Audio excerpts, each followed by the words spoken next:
Hey everyone, my name is Grayson Hawk. I debate science, pseudoscience, history, and religion on YouTube. I'm coming up on 5,000 subscribers, so if you like the things I have to say here tonight, please do check out my channel. Anyways, I'm going to share my screen here, and hopefully let's get started. Everybody can see that? Yep, we're up and running. Yep. Okay, perfect. So tonight we're going to be talking about Christianity versus atheism. And the original topic that we agreed to was which has the evidence. So we're going to have to start by defining some terms. First of all, atheism is the view that there are no gods. There's strong and weak atheism. The soft atheism is merely lacking a belief in gods. Myself and Peterson tonight are lacking the belief in any gods. There's also strong or hard atheism, which is holding the belief that there are no gods. However, for tonight, this distinction doesn't really matter so much as the evidence that I will be offering is evidence for both of these types of atheism. What do I mean by evidence? Well, evidence is information that increases the probability. 5 points tonight that are evidence for atheism. Number 1. Various God beliefs arise, starting from 0 God beliefs among our non-human ancestors, and these beliefs and religions continuously schism without exception throughout all known history. We see the same patterns of religious beliefs arising and then fragmenting without exception.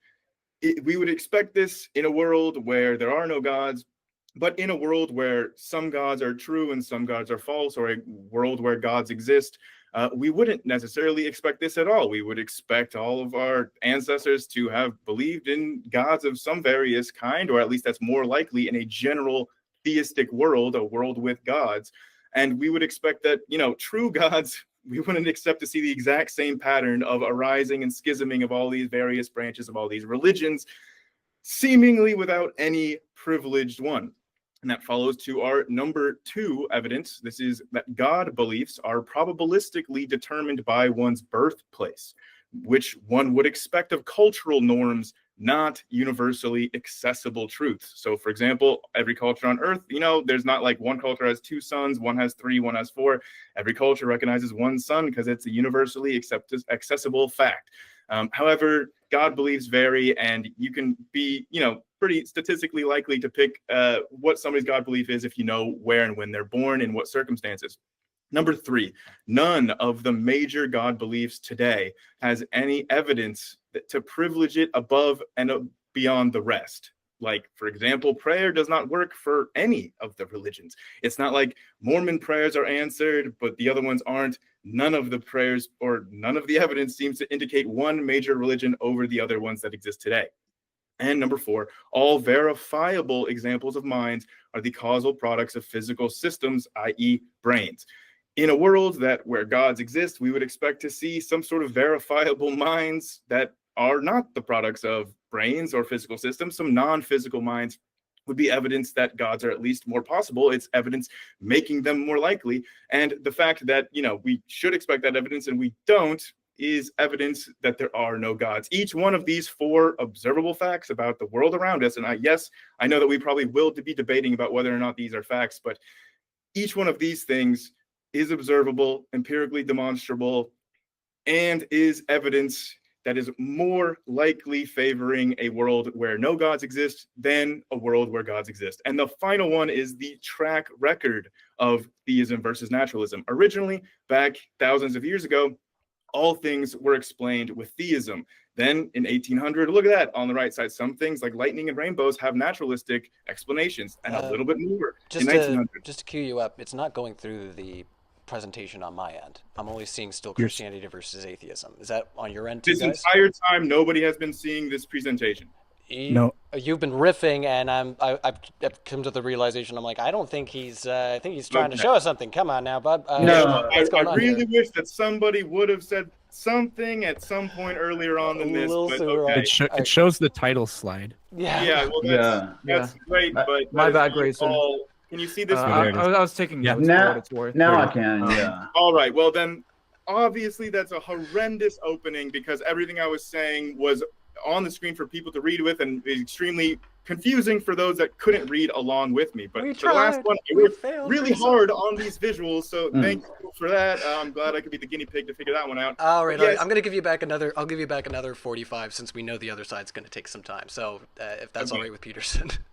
like I had all these fancy visuals and everything worked out, but you can see here at the top we have it's even color coded. I mean, come on. So we have all these theistic explanations thousands of years ago. All of these things on screen were explained with theistic explanations. Then as time goes on, we see more and more and more of these things have naturalistic explanations that we discover, from rainbows, lightning, diseases, species, the origins of matter. All this stuff now we have naturalistic explanations for. We don't have everything. There are still some gaps that people try to put their God in and in arguments, but you can see the track record is over time all theistic explanations at first, and now we have more and more and more naturalistic explanations verified.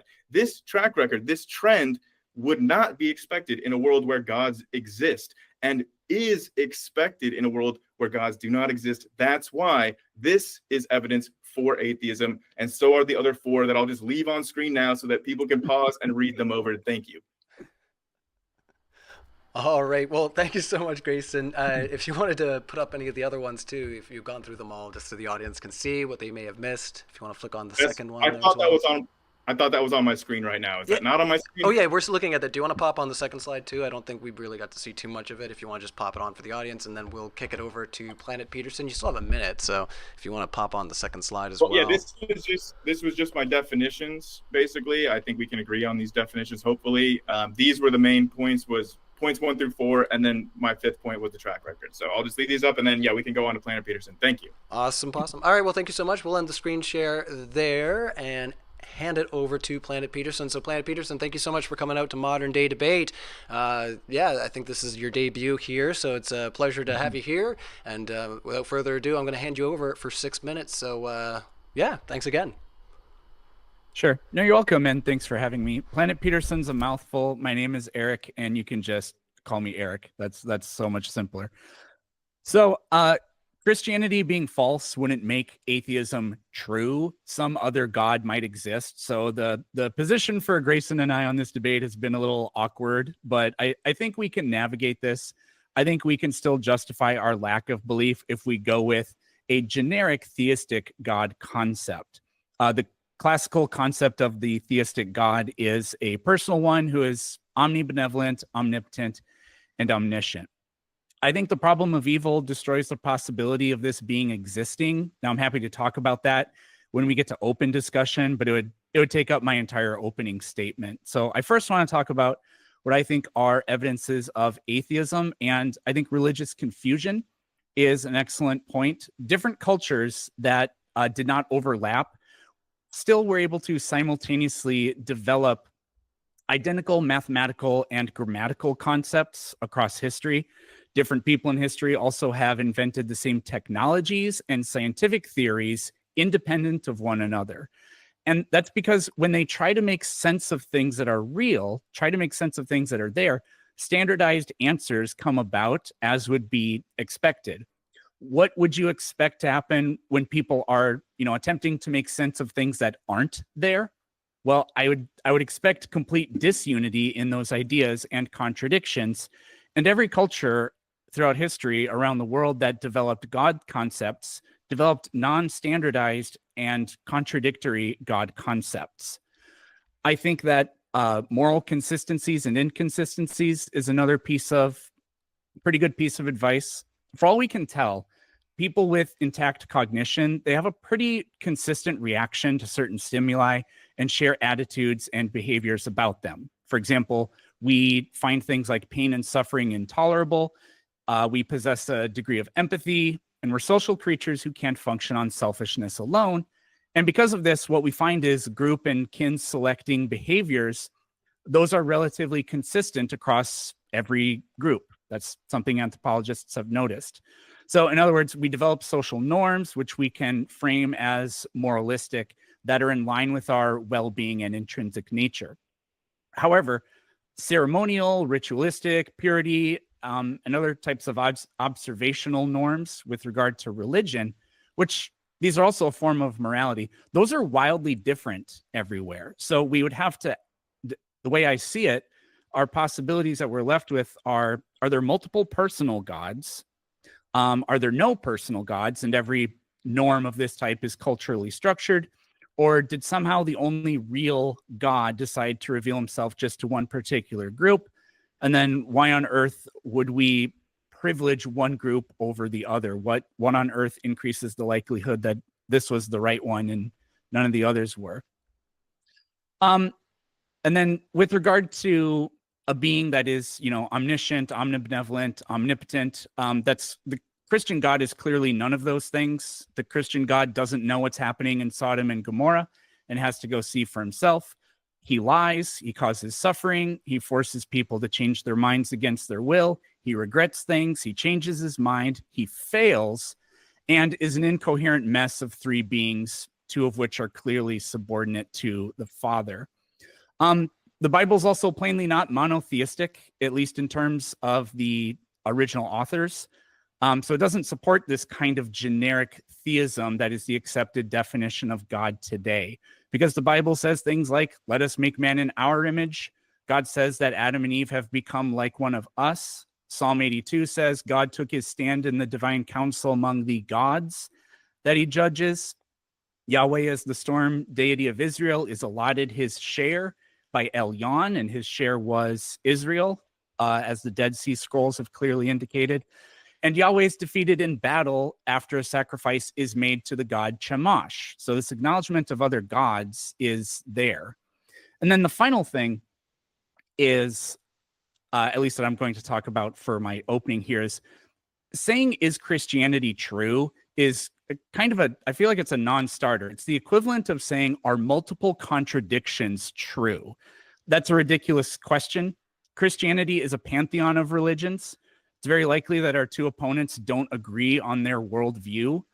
One version of Christianity claims, one version of the Christian God claims that you're saved by faith alone. Another says that Joseph Smith was a prophet.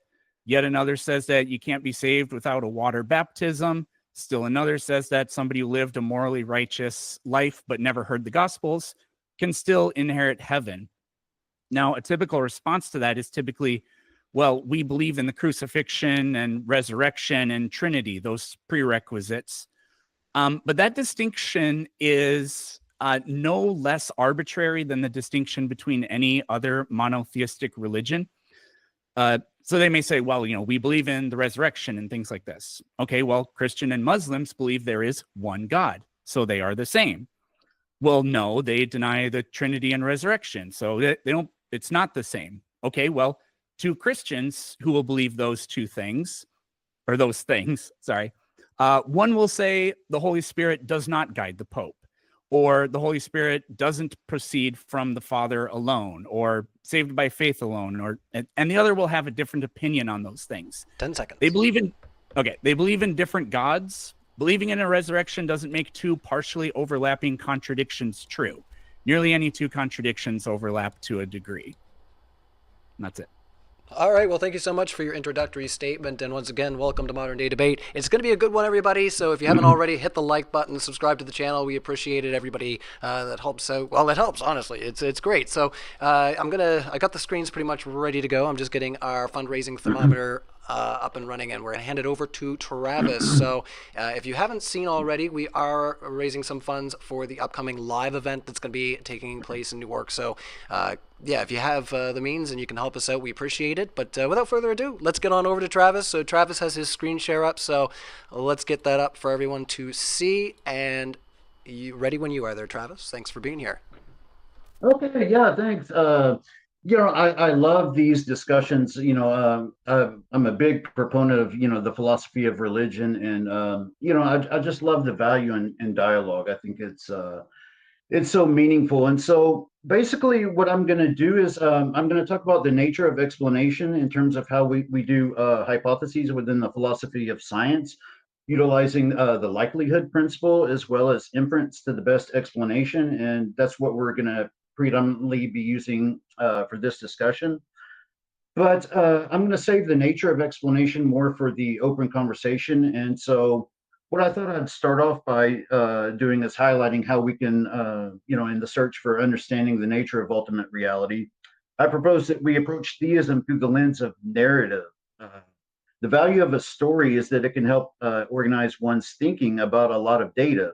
A story provides context, it provides meaning to events within a larger scope. And this isn't as controversial as one may initially think. Narratives are very commonly used in fields such as forensics. For example, in legal trials, the verdict often comes down to who has the better narrative between the evidence that's been admitted. It's also commonly used in the philosophy of science to make sense of certain observations within a larger hypothesis. And narratives are the kinds of things that minds produce. They're typical of minds. Moreover, if such a mind is supreme, then it seems reasonable to assume that the story unfolding within creation would be a great story, one that encompasses the journey of theosis for all creatures, guiding all creatures and even creation itself towards participation in the divine life.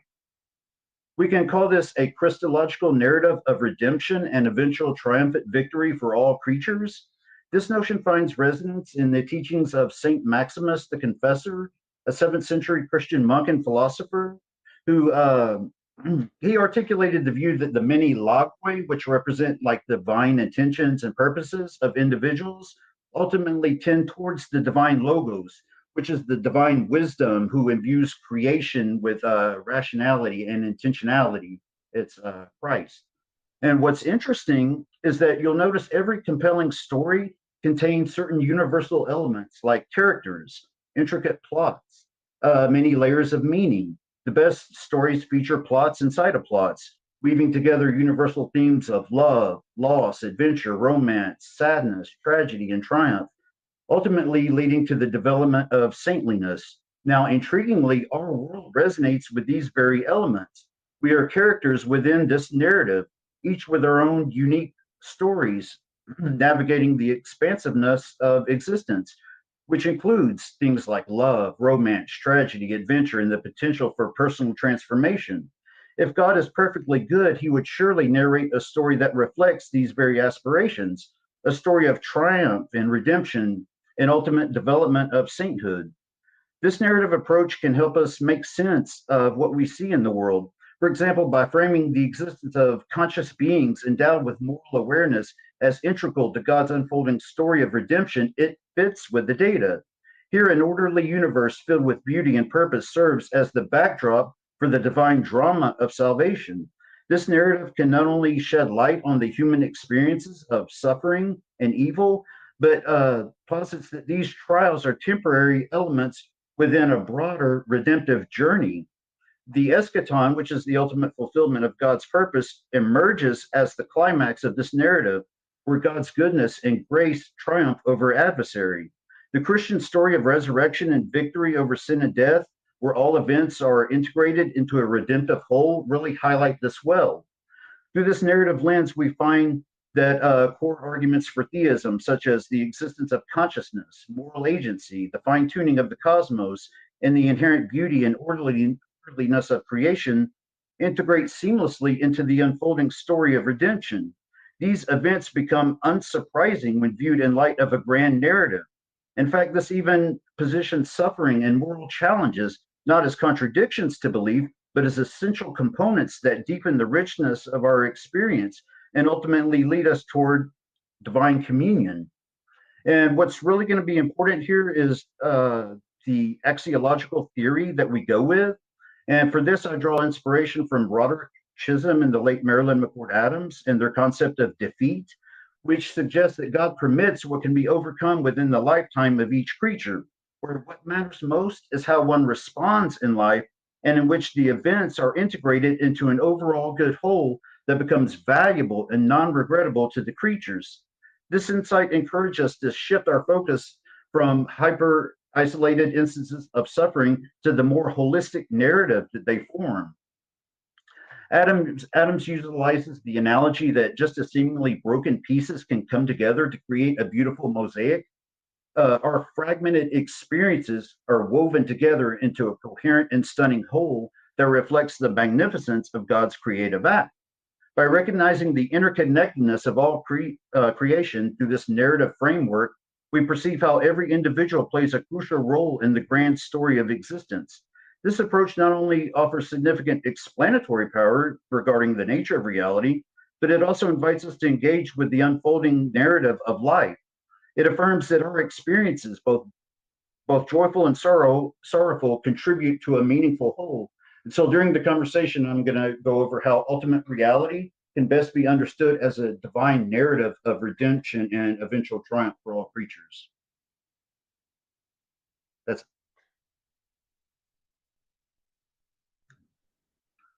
yeah. Okay.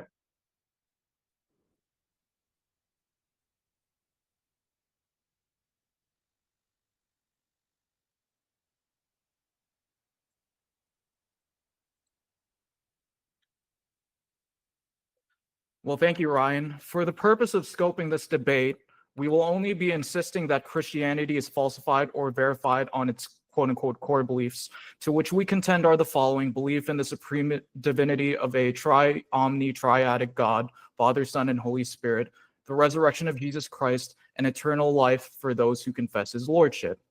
There are some important second-order beliefs we exclude from the scope of our investigation of whether Christianity is true or false. Therefore, I encourage our audience to not get bogged down in these listed side issues while adjudicating these beliefs deserve discussion in the overall framework of Christian evidence. Nevertheless, differing beliefs on the periphery of any field shouldn't discount the entire enterprise. For example, the debate between string theory and loop quantum gravity doesn't falsify our findings in quantum physics. To falsify Christianity, we contend that these two issues are challenged, namely the evidence for the existence of God and the bodily resurrection of Jesus as signifying the Christian God's existence. Now on to the resurrection of Jesus. Regardless of whether anyone ascertains the belief in the resurrection, any rational inquirer must explain the data surrounding the early Christianity phenomena. If it is the case that Jesus rose from the dead, then we're on good grounds to posit Christian religion as an explanation. Our tested, tried and true historical methods must likewise be also applied to early Christianity. Let's start off with the source critical gospel arguments in order to go over all the relevant data. The New Testament as historical reportage asserts that the Gospels aim to faithfully report historical events, teachings, and actions of Jesus, rooted in eyewitness testimony or reliable secondary sources. The Gospel's authors were serious historians who intended to convey factual accounts with integrity. If it is seriously the case that the Gospel authors were in a position to know the truthfulness or falsehood of the events that they attest to, then the probability of the reliability of the New Testament in reporting facts accurately, namely when it pertains to the resurrection and miracles, is raised. By contrast, we do not claim that the Gospels were merely Greco-Roman biographies with authors who freely fictionalized events, nor do we advocate for wooden literalism that excludes paraphrasing, summarization, and thematic organization. For the New Testament originally circulated independently, without audiences understanding them as some sort of Bible collection or divinely inspired dictation. These data points are important in assessing whether or not Jesus rose from the dead. We cannot rule out these sources as biased propaganda, similar to how we don't rule out eyewitness accounts of the Holocaust, Greco-Roman history, or the American Revolutionary War as needing to be corroborated by some disconnected third party. All accounts, ancient and modern, have an agenda.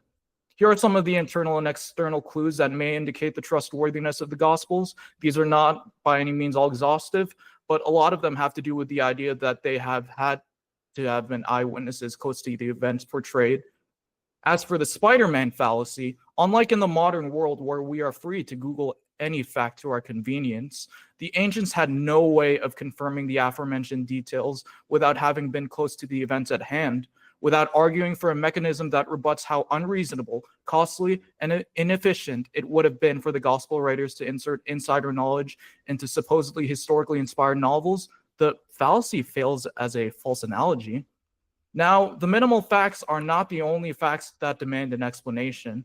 The minimal facts, according to Dr. Gary Habermas's latest dissertation and latest critical survey, are the list of facts conceded by the overwhelming consensus, not just majority, but overwhelming consensus of historical critical scholarship pertaining to early Christianity, including unbelieving skeptical academics. While some set this as a necessary criteria. We only say at least for these core facts, nearly universal scholarly agreement is to be expected under these facts being true, or under Jesus being resurrected from the dead being true. Utilizing the consensus, therefore, is not a hard deductive appeal to authority, but just a tool to assess where people can find these arguments. Take, for example, the empty tomb. Although not a unilateral consensus, the growing majority of critical scholars believe that the empty tomb of Jesus was found by the women of Jesus' ministry. Because this number is now at 80% of historical critical academics, according to Habermas's latest survey, it's on its way to becoming a minimal fact. So we only had short 6-minute openings for opening time. And so I implore our audience to go and ask their questions in the super chats sincerely, despite the possible intense back and forth that's going to occur. And with that, yeah, I'd like to close out and yield the rest of my time. Thank you. No worries. Well, thank you so much, Apollos, for being here. So, yeah, we are going to get into an open discussion the best that we can. I'm sure it's going to be a lot of fun and unpack some of what we just heard there. So, yeah, already I can hear it in your tone. It's going to be fun. If you haven't already, once again, I implore you, smash the like button. It ain't going to hit itself. And also, we are going to take super chats at the end of this discussion. So if you want to grill a speaker, if you just want to say, hey, great job, it was fun seeing you here, that's all great. Put it into a super chat and we'll read them out at the end of the show. But preferably questions related to the subject so that we can maybe unpack some things that maybe we won't address. But we'll see how things go. So with that being said, I'm going to hand it back to the other side and let you guys respond to some of what you just heard. So Grayson and Grayson and Eric. I'll remember that now. Yeah, Eric, I want to make sure that we both kind of heard the same thing here because, for evidence for Christianity, I wrote down the Bible's a really, really good narrative story. And then No. the second piece of evidence is that Christianity is true because the New Testament is true history. Well, that wasn't Okay. the argument. Go ahead, Eric, in terms of what you heard. What I wrote down from the first was I actually wrote some notes, not very many. Narratives are used to explain reality and or increase the likelihood of claims being true. And the Bible is the kind of story that a perfect being would write. I have a couple other things, but that's the gist of what I was getting. So from that, and then the second one was the historical consistency and reliability of the Gospels, which I definitely contend. Yeah. So do you want to kind of follow up on that, or go ahead? Yeah, you went first. Yeah. So thanks. It's kind of hard when it's just I'm trying to pack all this content into 6 minutes. So I think it's a lot more valuable, to kind of have this in the open conversation. And what I'm doing is, you can see this in the work of, people like Josh Rasmussen, Richard Swinburne. It's the idea of, using a narrative as sort of a theory that explains ultimate reality. So what we're looking at is what explains contingent reality, including the sets of facts and observations and various states of affairs that we see in the world. And so what we're doing is we're using this as a theory. We're saying, well, hey, this theory, can supposedly explain things like moral awareness. It can explain things like, Travis, really quick, suffering. Travis, for the sake of time, I think that yes. both Eric and I agree on your method, your approach to this. We're just disagreeing that the Christian God is the God that's most likely given the universe that we have. In fact, I'd say a perfect Christian conception of a God is probably an impossibility given our universe. And that was Eric's argument in his opening, right? And memory is telling me that there was I think fine tuning was brought up at some point. So I just want to have a really concise idea of specifically what direction we're going, because grand narratives is a little too vague. Well, what this can do, what I was going to say just very briefly was what I want to say is that when you have something like, a grand theory of ultimate reality, what it can do in this kind of building off Swinburne's work is it raises the prior probability of various evidences, for the resurrection and things like that. So it can be used as sort of an a priori argument that would increase the probability. Yeah. And so that was the. Yeah. And earlier, Grayson, go ahead. Yeah, earlier you mentioned that that the track record for atheism, given things like scientific discoveries and is better than appealing to religious ideas. Can you name me one scientific discovery that's contingent on the non-existence of God? I don't know that that's necessarily even like a requirement in this instance, right? Because as we clarified about what evidence is and which side has the evidence, evidence is just information that increases the probability of one conjecture relative to others, right? So in such a case, like we have a universe with gods and a universe without gods. And we're just looking at this piece of observational evidence about the track record of just the observation that, hey, over time, we used to explain everything using gods as explanations for things around us in reality. And then over time, more and more and more of the things that used to be explained using gods are now explained without using gods. That scenario is more likely in a world where there are no gods that exist than it is in a world where gods do exist. I gotta jump in here because Apollos, you've misunderstood what Grayson was arguing for. Grayson was explaining to us that historically a great number of things like natural phenomena have been explained as the product of or the workings of a god because they weren't really explainable in any other sort of sense. And science has come up with naturalistic explanations for a great many number of those things. At no point will Grayson or I ever argue, because we don't believe that science, like proving something naturally means you prove that God doesn't exist. A God may exist. Methodological naturalism doesn't isn't necessarily like proof for atheism, even though you define evidence differently. Yeah, we agree. Well, again, the point was Grayson never contended that these scientific facts or whatever preclude God existing. We don't think that, and that wasn't his argument. I have something that may sort of help the dialectic a little bit. Is what I was going to say. What I was going to say is that we could just do away with this. And in fact, you really don't see this type of discussion too much in the philosophy of religion, because you can just do away with the natural supernatural distinction, and we could posit it in terms of the foundation of existence. And so we all agree, that something exists. And so what we're doing is we're looking at the foundation of existence itself.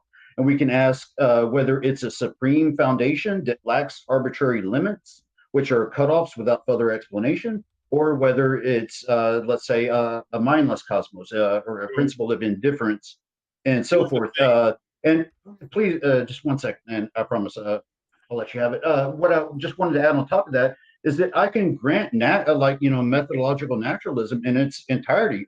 We could even call this foundation natural if we want to. I'm not, biological evolution, abiogenesis, so on and so forth. I would just concede all natural processes because I don't think that even matters for this particular discussion.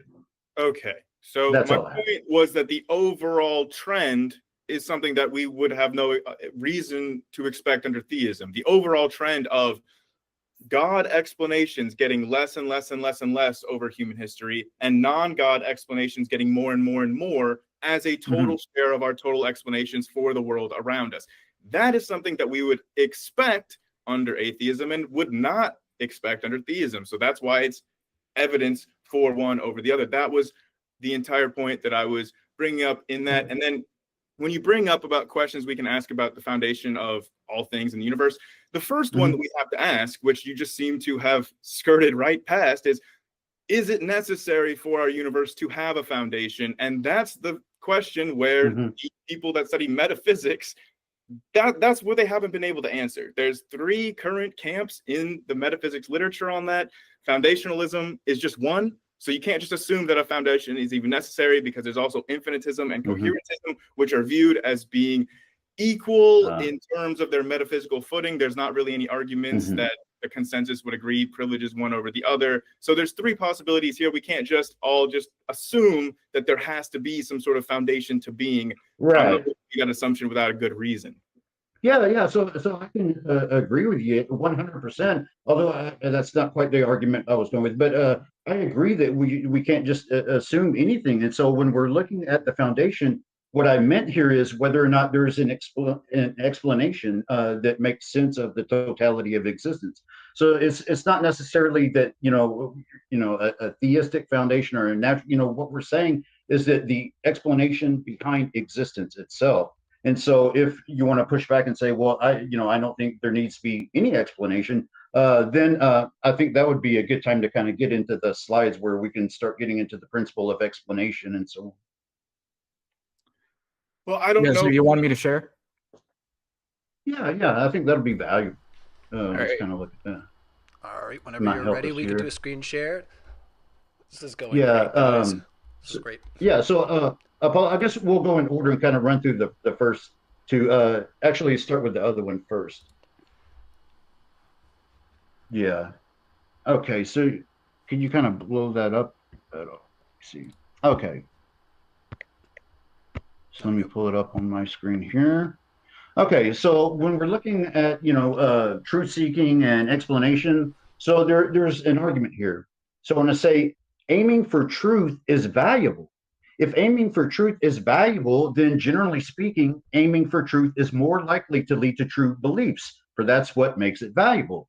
If, generally speaking, aiming for truth is more likely to lead to true beliefs, then some explanation of any given data, state of affairs, or fact is more probable than no explanation, other things being equal. Therefore, given the given data probably has some explanation, other things being equal. And so then we can use Josh Rasmussen's principle of explanation, PE. And so PE merely states that for any data, state of affairs, or fact D, where there is some conceivable explanation of the data, and there is no reason to think that D is relatively different than explained data, then it is reasonable to infer, or it is reasonable to infer or likely that D has an explanation, other things being equal. Now, to be clear, this point is not that there cannot in principle be any brute unexplained facts.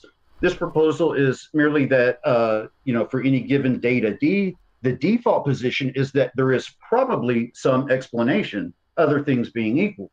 And so this point is highlighting that unless we have some explanation for why it shouldn't be the case, then the best explanation is more probable than no explanation. Okay. And so, can I butt in here? Yeah, sure. sure. Yeah, sure. So what I'm hearing is something to the effect of a more complex framing of the idea that a personal God that created the universe is the best explanation for like why the universe is intelligible, because that God would desire for us to have that ability, or for the universe to have those kinds of characteristics. And you say that that's the best inference. However, what I would say is, how is this not also an argument, for example, simulation theory, a grand coder that is not a supernatural being, just a being of kind of unimaginable complexity and technological prowess or whatever? How is this not also an argument for that? And maybe you think that it is an argument for that. And just one real quick thing.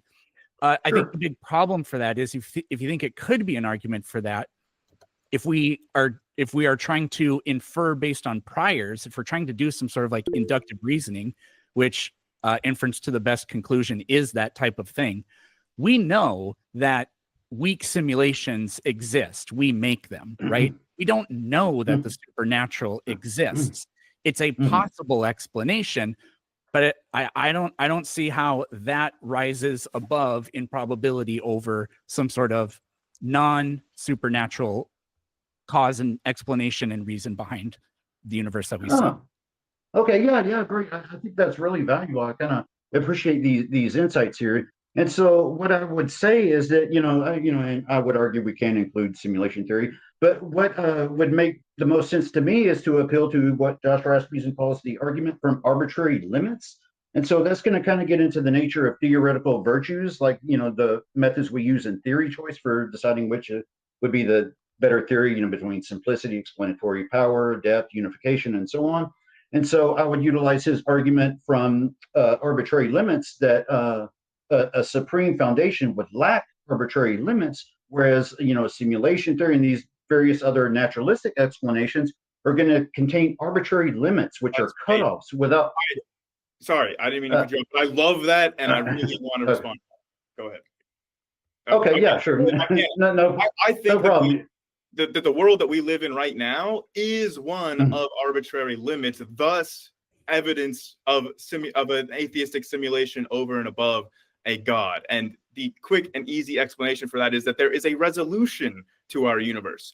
An all-powerful God, there's no reason why that their universe would have arbitrary limits like a resolution.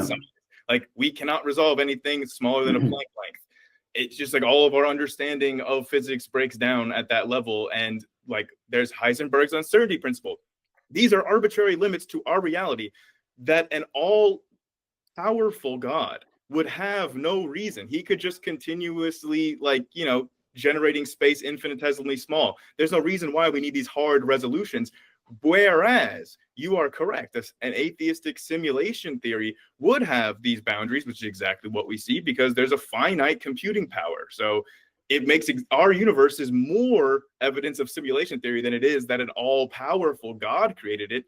And then really quickly, one last thing. I think you confused what I was talking about when we're talking about foundationalism and the fundamental or whatever. Go and look at the Stanford Encyclopedia page for fundamentality if you want to read more about this. But the three options I went through, it's not like saying, oh, either they have an explanation or they don't have an explanation. It's that either the explanation is fundamental, as in foundational, like you're trying to say there's some sort of foundational bedrock explanation, or foundations continue going back infinitely, an infinite regress of explanations, which is physically and mathematically possible.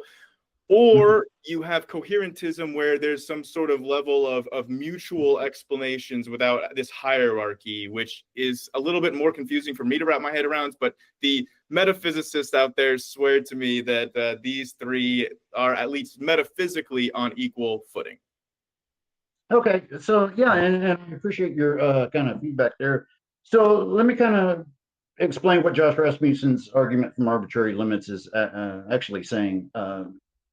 So what he's doing is, he's looking at, we judge a theory by, its simplicity, explanatory power, and unification, and also its causal adequacy to bring about the phenomenon in question, right? And so what Josh is saying is that when it comes to arbitrary limits, that a supreme foundation would be the foundation of all limits itself. And so what these, like you're mentioning with these arbitrary limits, so what he's saying is that a naturalistic explanation would have these where there's no further explanation, whereas a supreme foundation doesn't have these because it's the foundation of all limits itself. And so it's not like what you're thinking. It's more of a stage 2 contingency argument than necessarily like, looking at some state of affairs like, Heisenberg uncertainty principle. That's not really relevant to the argument from arbitrary. That makes sense to you, Eric? I stopped paying attention kind of halfway through because I came up with what I wanted to say in response. So like, I'm not trying to be disrespectful. I was just absorbed in a thought that I had. No worries. Part of the value of dialogue is exploring these ideas. And let's let Planet Peterson. Oh, sorry, Eric. I just keep looking at your name, but let's let Eric have his injection. So if you had a thought and you wanted to kind of like pull back and give us your 2 cents there, that'd be great. Yeah, the two problems I see, again, based on the first part of what I heard you say, was you invoked elegance, parsimony, and simplicity. And an omni being of infinite incomprehensibility is not a simplistic or parsimonious explanation. It's singular and it's satisfactory because it plays into sort of like intuitions we have, I suppose, but I don't think it actually gets you there. But the other thing is what I see happening, and this is why I brought up the simulation theory kind of thing, is what I see you kind of doing is looking at the natural world to infer supernaturalism. This is the kind of thing we would expect to see under supernaturalism. But I don't see how naturalism, or just the natural world, I should really say, contains nuggets of the supernatural within it over the idea that some other mere kind of naturalism would be responsible for this. Because I think that a simulation is something natural would just beget more natural things. Something supernatural, if it could do anything, it could obviously create a universe like the one we live in, but we would also expect to see, like, I would feel like we should expect to see miracles. It's kind of weird that they just kind of stopped happening at some point in Earth's history. As soon as they invented cameras. Okay. Okay. So let me respond to those two real quick. Okay. So when it comes to simplicity and how we do theory choice, so I mean, this is really prevalent in the works if you read like Swinburne, Rasmussen. That when it comes to simplicity, what we're looking at is a supreme foundation that lacks arbitrary limits. And so there's one thing is when you're talking about all of these omni attributes and everything, it's important that we don't correlate the consequences of theory against the simplicity of a theory. In other words, so what we're doing is we're positing a supreme, or let's say a perfect foundation that's purely actual without any arbitrary limits. Okay, and so it would follow in consequence of that these various theistic attributes may obtain, like goodness, justice, love, and so on. That would follow and be entailed from the supremacy of the foundation. But that doesn't count against the initial simplicity of the theory, number one. And number two, when it comes to simulation and so on, it's perfectly that's not really an objection, because when it comes to naturalism and supernatural, like I said, I'm just looking at the foundation of existence, and I'm saying that a supreme foundation would make the most sense of things like consciousness, moral awareness, and that a narrative of redemption even makes sense of suffering and bad these bad states of affairs that obtain as well. And so, like I said, we could even call this foundation natural if we want to. Like, I'm conceding all natural processes. That's not what's in question. So I think that I understand that those things make sense to you, but if they're not making sense to me, what advice would you have to give me to where I can get on your level to where these things make sense? Because to me, like, the things that you're talking about, like, I was not raised Christian. It's a totally foreign background to my understanding of the world. So I'm like, walk me through, like, that stuff that you just said right now did not make sense to me, brother. So I'm just trying to understand. Okay. Yeah, I appreciate bring your guys' question. awareness. We're 20 minutes in, like, roughly about. So did we want to pivot to like some of more of like the resurrection arguments? Yeah, like you gave a lot of the Gospels. Just real quick, let me give you a quick answer to kind of go with. It's within the philosophy of religion. So if you from the atheist side, if you read like Sobel, Oppie, Draper, they make these type of arguments in favor of naturalism. Then on the theistic side, you have philosophers like Josh Rasmussen, Richard Swinburne, Alexander Cruz, who make these type of arguments from the theistic side. So that's sort of the way they dialogue with each other, is in terms of the foundation, how well it explains the states of affairs and what it pains. So, all right, let's try to shift gears there for sure and move into some of the arguments for resurrection, and try to tie in some of these broader arguments to the Christianity, the worldview there. So let's hand it over to you there, Apollos, and let's talk about the resurrection for a little bit. All right, so I think that Apollos, you're muted. Yeah, there we go. Go ahead, Grayson. So I think that obviously we're going to have issues with the argument that the evidence for the Christian God is the existence of the Gospels. I think that we're going to have obvious issues with if we thought that the Gospels were historically reliable, we would already be Christians, right? Mm-hmm. So, like, how do you support this reliability of the Gospels? Because I think Planet Peterson and I both consider them to be contradictory, both internally and externally with reality. So, yeah, I would just say that in addition to the minimal facts, there have been many proponents of more conservative scholarship in terms of trying to harmonize the contradictions. So I guess, like, your main issue with the resurrection argument is the Gospels being contradictory, or? Well, there's that, and there's some other things too. I mean, okay. Hey, I really appreciate that you didn't say the reason we don't believe is because we are lost in our sin or some bullshit like that. So no worries. Thank you for that. I want to, we'll get to the Gospels, but I want to go over something you kind of said something else that you said that's really related to this. So you said, no, the Gospels don't read as a type of narrative that was constructed to push an agenda, right? Well, no, that wasn't what I said. I said that all narratives push an agenda, all history pushes an agenda, but it's a matter of whether or not that agenda would bleed into the facticity of the events portrayed within.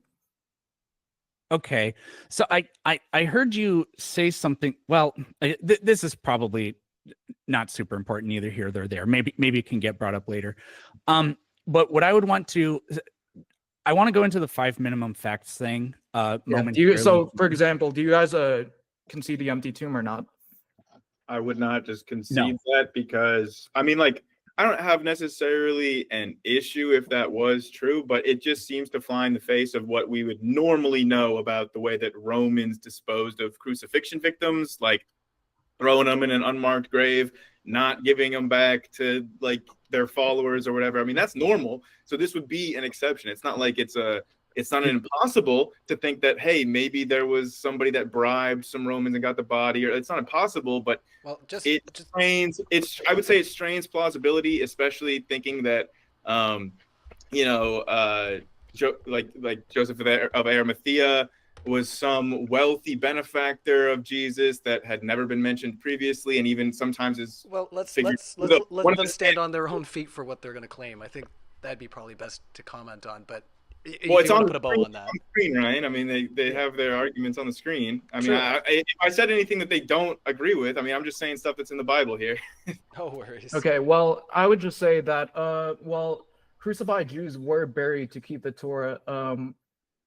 We have plenty of historical sources that indicate that this was not just the sometimes, but this was the rule in Judea. So, like, here I have many Jewish sources from roughly around the time period that talk about the burial traditions, because the thing was the Jewish communities had like a law in the Torah that basically said that you ought to bury your dead before sunset, and so they even buried the crucified according to Josephus and various I don't think that is what Josephus is. I don't think that is what Josephus is saying. Like, Josephus is bringing up like exceptions that were remarkable enough to be noted for their exceptionality. I don't think that he's saying that there's a general practice where they would. So this is the quote here from Jewish War 4317. The Jews used to take so much care of the burial of men that they took down those that were condemned and crucified and buried them before the going down of the sun. Yeah. So again, the Jews would do this, but the Romans permitting the Jews to do this, okay, we know historically that the Romans did not permit the Jews to practice their religion however they saw fit. In fact, the Romans were notorious for not allowing the Jews to do whatever sort of religious customs that they wanted to.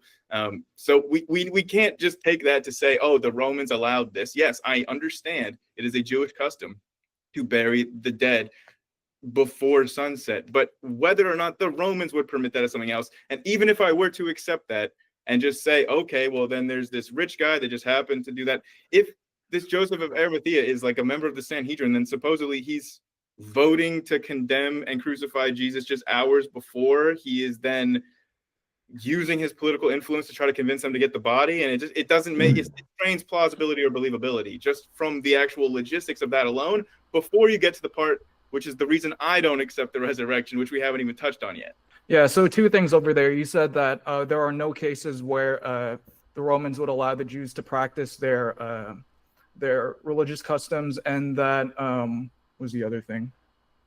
I didn't say that there were no cases. I just said it just strains plausibility or believability. Or yeah, it strains plausibility. So like I have a quote over here, some quotes over here from regarding Pilate backing down under Jewish pressure. So like there are many times where he would try to erect aqueducts. I know, I've read shields, and then he would back off, right? Yeah, he would back off. There's a big difference. I've read that section of Josephus too, and the difference is that he backed off then because there was a massive protest and riot that was threatening his stability to control the city. But in this case, the followers of Christianity were not large, or like they're not the entire city of Jerusalem, which he would have been intimidated by this massive mob in this case that you're reading from. In this case, small number of followers in your own holy text. They don't even all show up to try to influence Pontius Pilate at the crucifixion. So this is not plausible either. All right. Not that I don't enjoy the riffing there, Grayson, but if you can give just a few few minutes here for Apollos and for Travis to present their evidence there as they want to present it there, and then make some commentary. And also, Planet Peterson, Eric, my goodness, I'll get it before the end of the show, I swear. Yeah, I also want to hear from you as well. And they're free to interrupt whenever. I'm just presenting some slides over here. So yeah, like what do you do, for example, like the archaeological evidence of buried crucified victims under that were given a Roman crucifixion? Like we have Yehohanan. Yeah, so like what's the deal here? That doesn't make it a likely event. Right. Given what we know about Jewish burial practices, given what we know about Pontius Pilate basically conceding to the Jewish authorities in many circumstances. And actually, one of the quotes I argue for here basically says that in the case of the aqueduct, he actually collaborated with the Sanhedrin in order to build the aqueduct. So it's not like he's being forced by like some mob. That's actually why they came out to protest against the aqueduct. But in any case, yeah, well, the mob was against the Sanhedrin and Pontius Pilate's decisions about like using a sacred water. We don't have to get into the details of Josephus in these examples for this point, but if I can talk about the main reason why I don't accept the resurrection, I don't know if you're still trying, because like right now everyone can just see you looking for your slides and no one can see anyone else. Are you still trying to find something in particular? Well, I do have us on the screen, but yeah, let's if you don't mind, we'll flick back to our main screen there, Apollos. While you find the article you're looking for, but yeah, let's. No, I'm let's just trying to keep. I'm just trying to keep track of like what the main reason is. No, so let's hear from Grayson. He wants to give you guys his personal reasons for why he does not find this compelling. So go ahead there, Grayson. We'll talk about it. Okay. Yeah. So I think that like obviously for supernatural events, testimonial evidence is going to be pretty difficult as being evidence in the first place. If you were going to try to use testimonial evidence to believe that some supernatural event occurred, ideally you would want multiple eyewitness examples from differing perspectives and worldviews and differing agendas and stuff, all corroborating that they saw this happen. We don't have that in the case of the resurrection.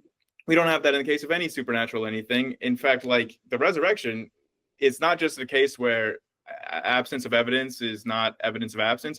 In this case, we should really, really expect to have some of these testimonies if the Gospels are historical fact, because the Gospels talk about how, like, 500 other saints, their tombs opened up and they walked through the streets of Jerusalem. That is something we should absolutely. Well, they don't say 500. I'm just saying.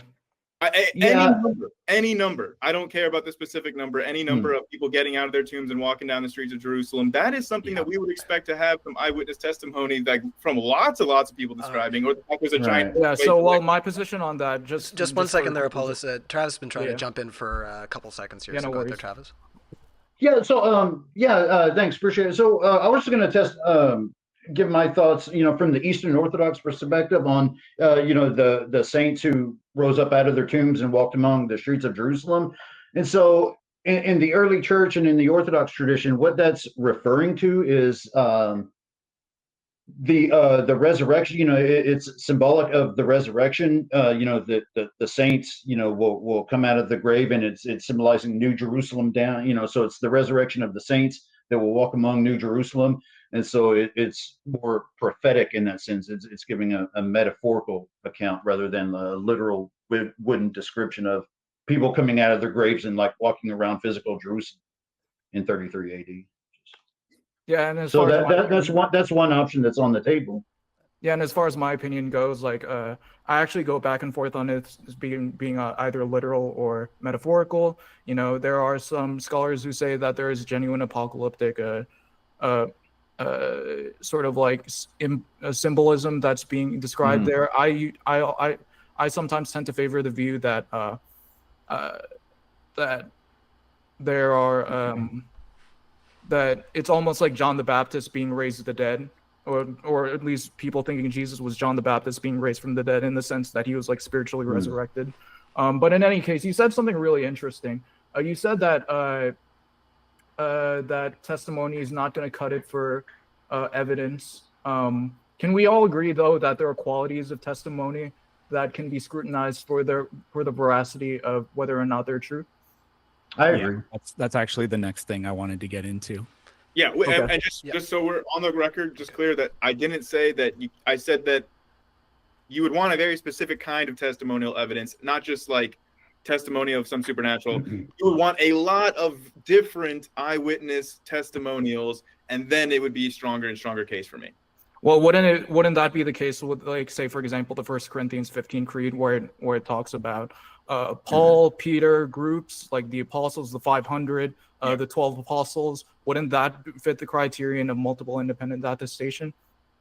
Well, okay, so in that case, Or eyewitnesses? Weird. Yeah, so the Corinthian Creed, the oldest version of it, just says Jesus appeared first to Peter, then the other 12. It doesn't mention the rest of the 500 in terms of the earliest version. I'd say that's before you guys bounce again. Eric's been wanting to jump in here, so let's let Eric have a chance to make his point as well. Sure. I mean, it's going to go in a slightly different direction, but we are going to stay on the concept of testimony and miracles, and I am going to get into these 5 minimum facts too. So, do either of you believe that the angel Moroni ever appeared to anybody? Nope. No. So the fact that there are affidavits by people does not make that more likely to be true than not true for you? Yeah, so Mormonism definitely doesn't do the case for me, because when we look at a lot of like the historical data concerning Mormonism, so like, yeah, for the 3 witnesses claimed to have seen both the plates and the angel, by the way, all these 3 were excommunicated from the church. But they never recanted. Even when they were excommunicated, they went to their graves saying they really did saw it, and they swore on that. Yeah, doesn't the Bible say you'll be dragged in front of people and humiliated and criticized? Well, there's more to it, right? So like 8 witnesses only reported handling and seeing the golden plates without mentioning a visitation from the angel. With the 3 witnesses, they said they saw the plates by the power of God in the presence of an angel. So say, for example, Martin Harris reportedly admits seeing the plates in a visionary or a spiritual sense rather than physically. Hey, Apollos, really quick. That was exactly what I was just about to say next about the Corinthian Creed, by the way. Just so you know, I was saying it appeared to Peter and then the 12. Appear doesn't necessarily, it doesn't imply physicality. That just is an appearance. Oh, yeah, you have to look at the context. Okay. Yeah, so like we'll get to that. Like, someone bring it up later in terms of like physical appearance or the resurrection being understood as physical. But yeah, like in terms of Mormonism, the golden plates were reportedly taken back by the angel Moroni, leaving no physical evidence of their existence. Joseph Smith wasn't martyred, but unwilling to die, he was killed attempting to flee by jumping off a window crying for help. He shot back at the crowd coming after him in self-defense with a pepper pistol. Half of the witnesses, mostly the ones who didn't have familial ties to Joseph Smith, including all the main 3 witnesses to the alleged angel Moroni, which is arguably the only supernatural thing here. Like a bunch of like rocks covered with like a cloth isn't really anything supernatural. Including all the main 3 witnesses to the alleged angel Moroni over the course of their ministry, either voluntarily left or excommunicated from the church. But never recanted. Yeah, well, there's more to it than that. There's also not any actual reliable historical records that the eyewitnesses of Jesus' resurrection were ever martyred for their beliefs. Like, we don't know really? that. So you don't think like Peter or Paul were martyred? We don't have the historical records that would verify that. No, in terms of the reliable historical record, Peter disappears as soon as he leaves Jerusalem. We don't know like what happens to him from there. So in terms of reliable, we have early church. Let's let Eric out on the end there, guys, as well. He's trying to jump in. What's different with Mormonism is that we have the actual handwriting of those people that are the people in the story. We don't have anything remotely close to that for what's in the gospel. And with regards to the 5 minimum facts, these are for the most part literally just claims about what people believe. Instead of like, I was here and I saw it. They are like reports of what people believed in. Hmm. Something else. And religious people are willing to die for their religious beliefs all the time in every religion. And there's actually also no historical evidence that they were ever given the opportunity to recant their beliefs to spare their lives. They were merely blamed for societal ills and killed for being Christians. They were not given the opportunity to recant, at least that we know of. Well, I mean, like, What- the very moment they decided to follow Jesus, like, they could have recanted day one because they knew that their leader was executed, and given the hostile nature of a lot of like the basically like the reception of like early Christianity. That doesn't support the veracity of any religion that's ever been under persecution. So All right. Let's let Travis jump in here. Travis, go ahead. Oh, well, no, I just had a tidbit that as far as the ability to recant. What about so you look at like let's say the martyrdom of Polycarp of Smyrna or Ignatius of Antioch. Like, would you accept those as being historically valid, or would you say those accounts just aren't historically valid, or how would you look at those? Because I don't regard personal testimony as being the type of evidence that is extraordinary enough to support miraculous claims for any religion. No. You guys don't believe it for Mormonism or any other mythology except your own, and I don't see a reason to privilege your own. And if I could just I know you're asking, Travis, like just to to answer the question of what you're asking, like sure, it doesn't. I don't know the specifics for those, the historical sources, but it doesn't really care because I was talking about eyewitnesses to the resurrection. I know that people are willing to die for their beliefs, and I'm sure that Polycarp and those other early Christian martyrs really, really did believe in the things that they died for. But that doesn't mean that they're eyewitnesses to the resurrection. No, it doesn't logically follow. Yeah, and in a lot of like the Ignatian epistles and Polycarp say that the apostles were martyred. But in any case, like First Clement, like the successor to the Roman Church, arguably the eyewitness to these martyrdoms of Peter and Paul, for example. Peter being the chief witness to the group appearance to the 12. Then we also have like in Josephus, it's attested James, the brother of Jesus, who was martyred. Oh, I accept that one. But that was not because he was martyred necessarily for the belief. That's because there was a local bishop in Jerusalem that was doing a breakers of the law, right? That was all politics. Josephus explains it. I've read Josephus's Antiquity of the Jews. I know what you're quoting from. That has nothing to do with like. How do you know it has nothing to do with whether or not really believed in Jesus? How do you know it has nothing to do with the fact that they believed in Jesus? In fact, when it comes to like the Neronian persecution. It says that he's a bishop that wanted more power, so he turned against Josephus and had him killed, or James and had him killed. There you go. It's explained in Josephus in the source you're citing from. Yeah, well, Josephus also very clear to me. Josephus wasn't a supporter in the truth of the Christian religion. Oh no, he wasn't. But he attests to the fact that James, the brother of Jesus, was martyred. Now, in the case of I can attest to the fact that 900 people died at Jonestown for what they believed in, but that doesn't mean that what they believed in was true. Yeah, because none of them had eyewitnesses to anything. Yeah, he was bringing it up because James would have been an eyewitness because it would have been Jesus' brother. Yeah. Okay. And I also have a set of slides for Jonestown regarding his faith healings and stuff like that. Well, I don't believe in Jonestown, so you don't gotta tell me that he was full of it. Yeah, no worries. So let's move on to testimony and miracles. So do you guys preclude the possibility of miracles based on naturalism? Nope. I mean, they're totally possible for miracles to happen. I just haven't seen one or haven't seen any evidence for one. And I'm very curious about why you guys who are not Catholic, if you're talking about testimonies of miracles, how do you just discount all the Marian appearances and the Virgin Mary doing all these miracles that people hundreds of people witness?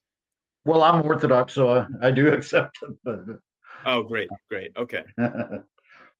Yeah. So, do you guys believe that testimony can never amount to evidence for a miracle?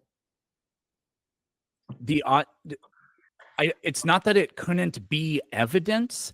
I just think that because you disbelieve every mythology on earth except your own, despite whatever the people that believe in those mythologies say, or despite whatever their oral traditions are, because I think intuitively you also understand that people being mistaken, lied to, misinterpreting things, etc., seeing things aren't there, etc., is more likely than the actual laws of nature being suspended in a particular place.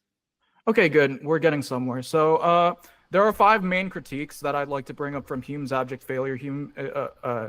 John Earman is an agnostic responding to David Hume. So the first one deals with the idea that the laws of nature can never be violated.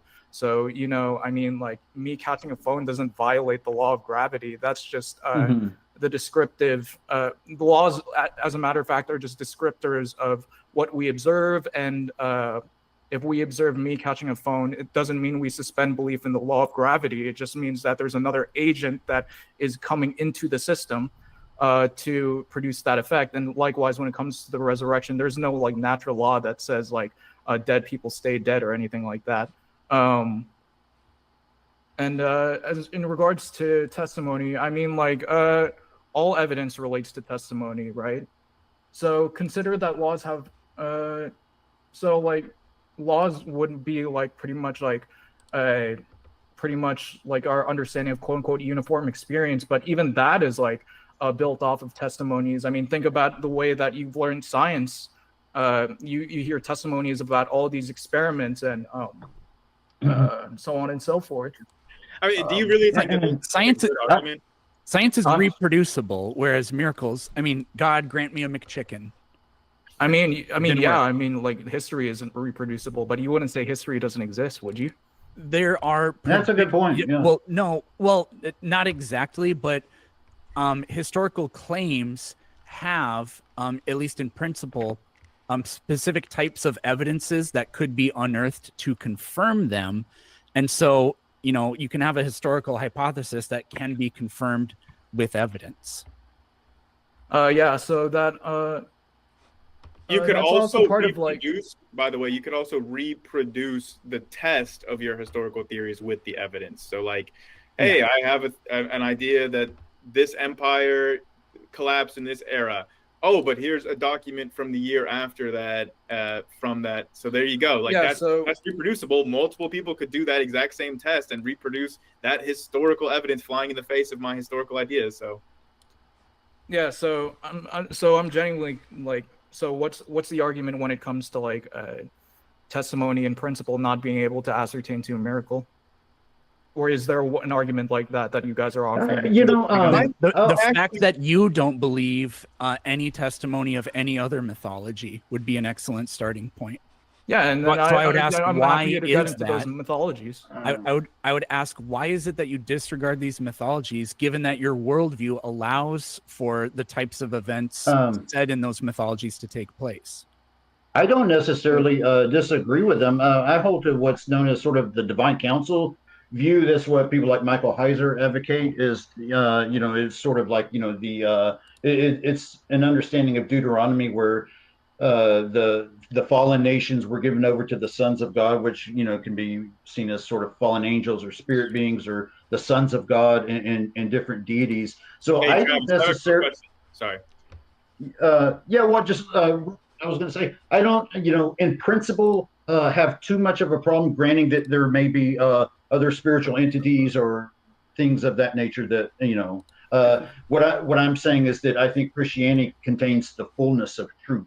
Travis, quick question. How many sons of God are there? It's the same number as the number of nations, right? Which is traditionally held to be 70 in Jewish tradition. Did you know that El, the Canaanite god that served as an inspiration for the God of the Old Testament, had 70 sons?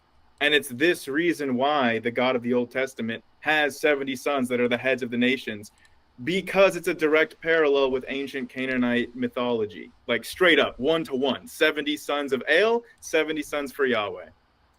Yeah, I think people like Heiser and others have addressed this pretty well. And I don't even see that as being a problem, and especially from something like the Orthodox tradition, where they're going to take a more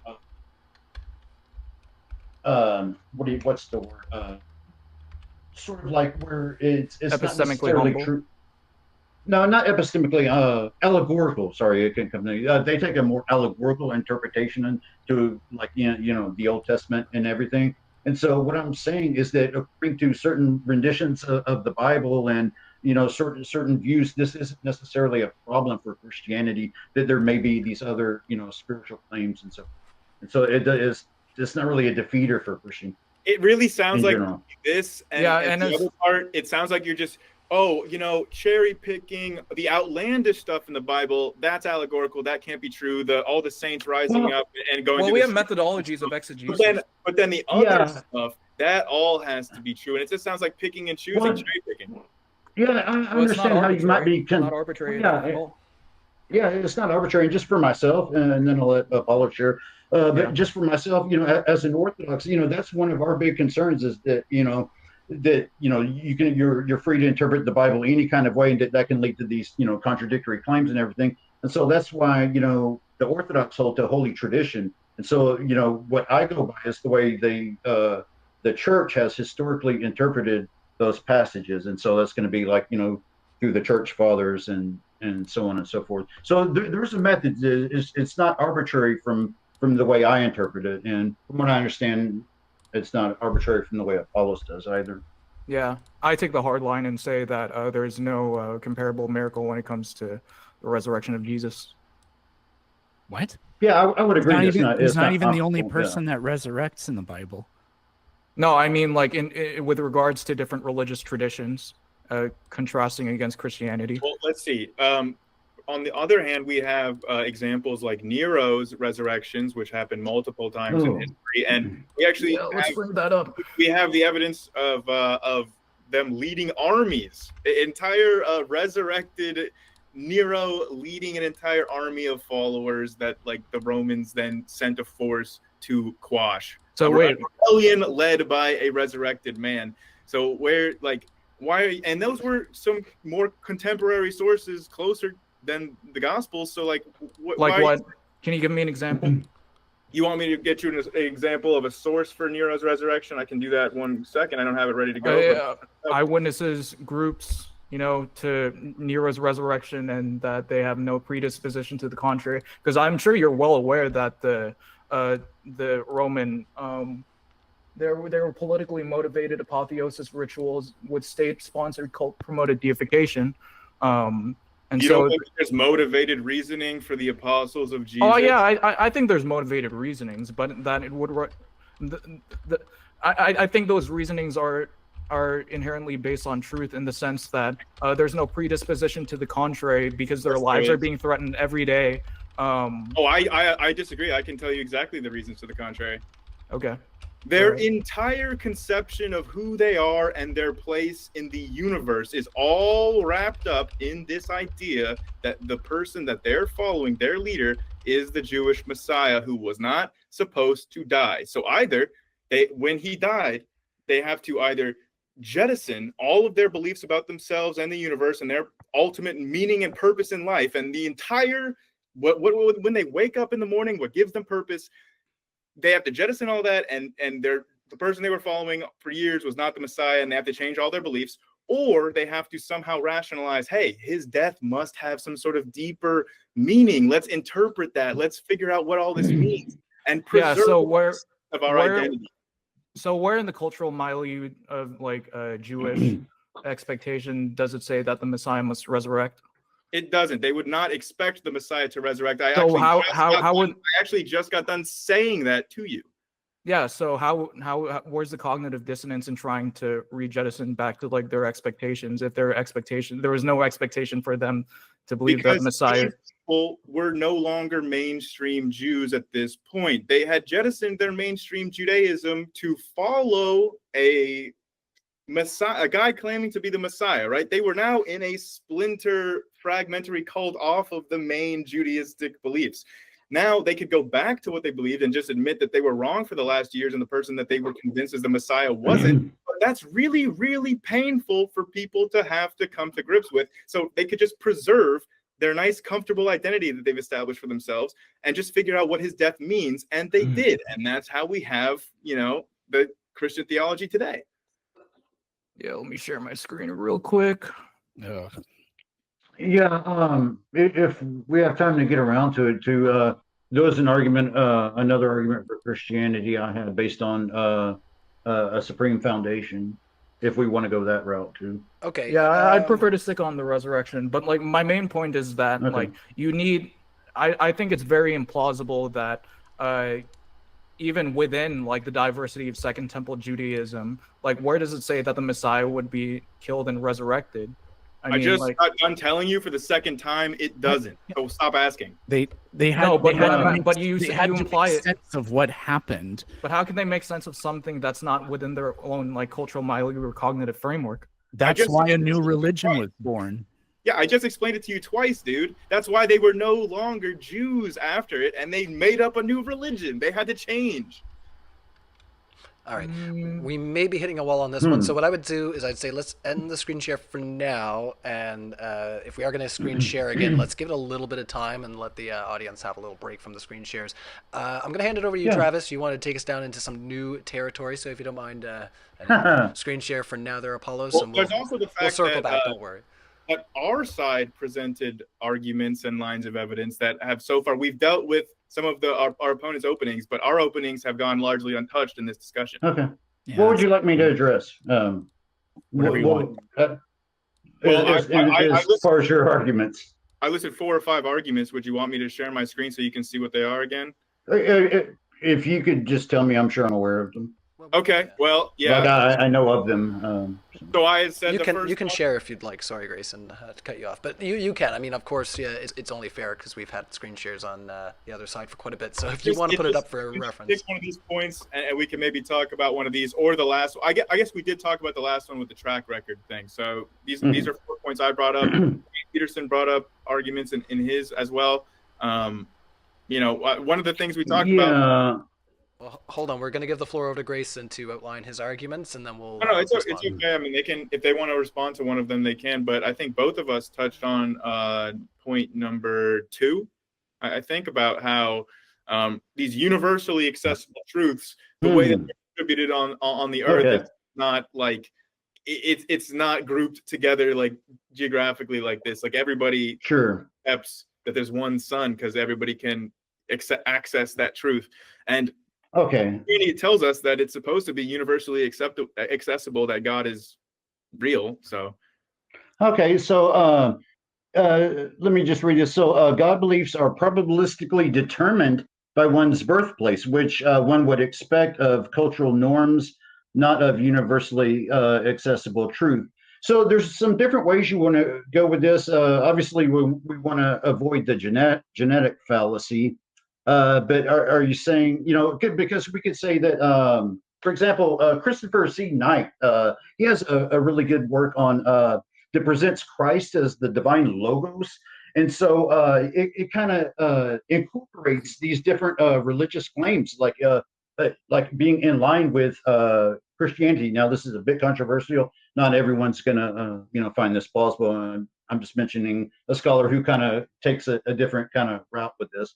And he will say that, if the divine logos, which is the word, Christ, the divine wisdom of God and so on, that if he, created the cosmos and imbued it with divine wisdom, that sort of like how we see convergence in biology, that these certain moralistic and religious type of truths, we would see them sort of converge even through one's different cultural conditioning and so on. They would, so they would kind of converge into truths similar to Christianity, like the value of love.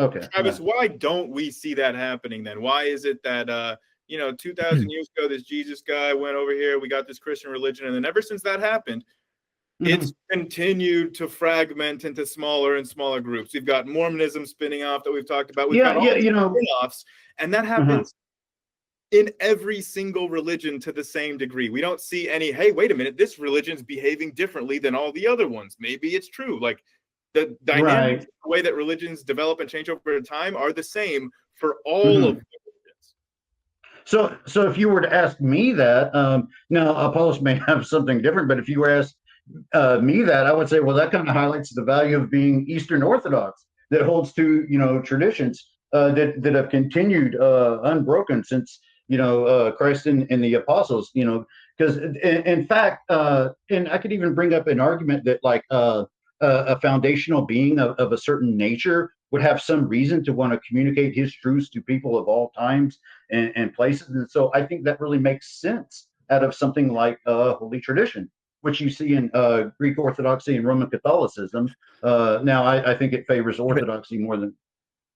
But there's so little standard. If there's a true personal God out there, then who is a revelatory God, then it doesn't really make sense to us that the religious concepts that people have and religious practices and taboos and even the concept of God for all these people all throughout history has been completely contradictory. There's so little standardization behind any of it. Right. So I think this really gets into a good point too of how we do evidence for our theory and whether or not some, contingent observation is evidence against our theory. And so given this sort of axiological view that I'm going with of an axiologically supreme being who kind of narrates this grand story, what we do is we look at what obtains on the whole. So we don't want to necessarily hyper focus on some temporary time t. We're looking at what the narrative entails on the whole. And so on this, please, this is important, I promise. And so what obtains on the whole is that all creatures will come to know Christ or God as their Redeemer, their Savior, and they will come to look back on their lives and find it non-regrettable. That they will come to endorse what they've gone through as being what formed their identity. And so for some contingent observation, we're not just going to look at what focuses what happens over here, but kind of what obtains on the what does the narrative entail altogether.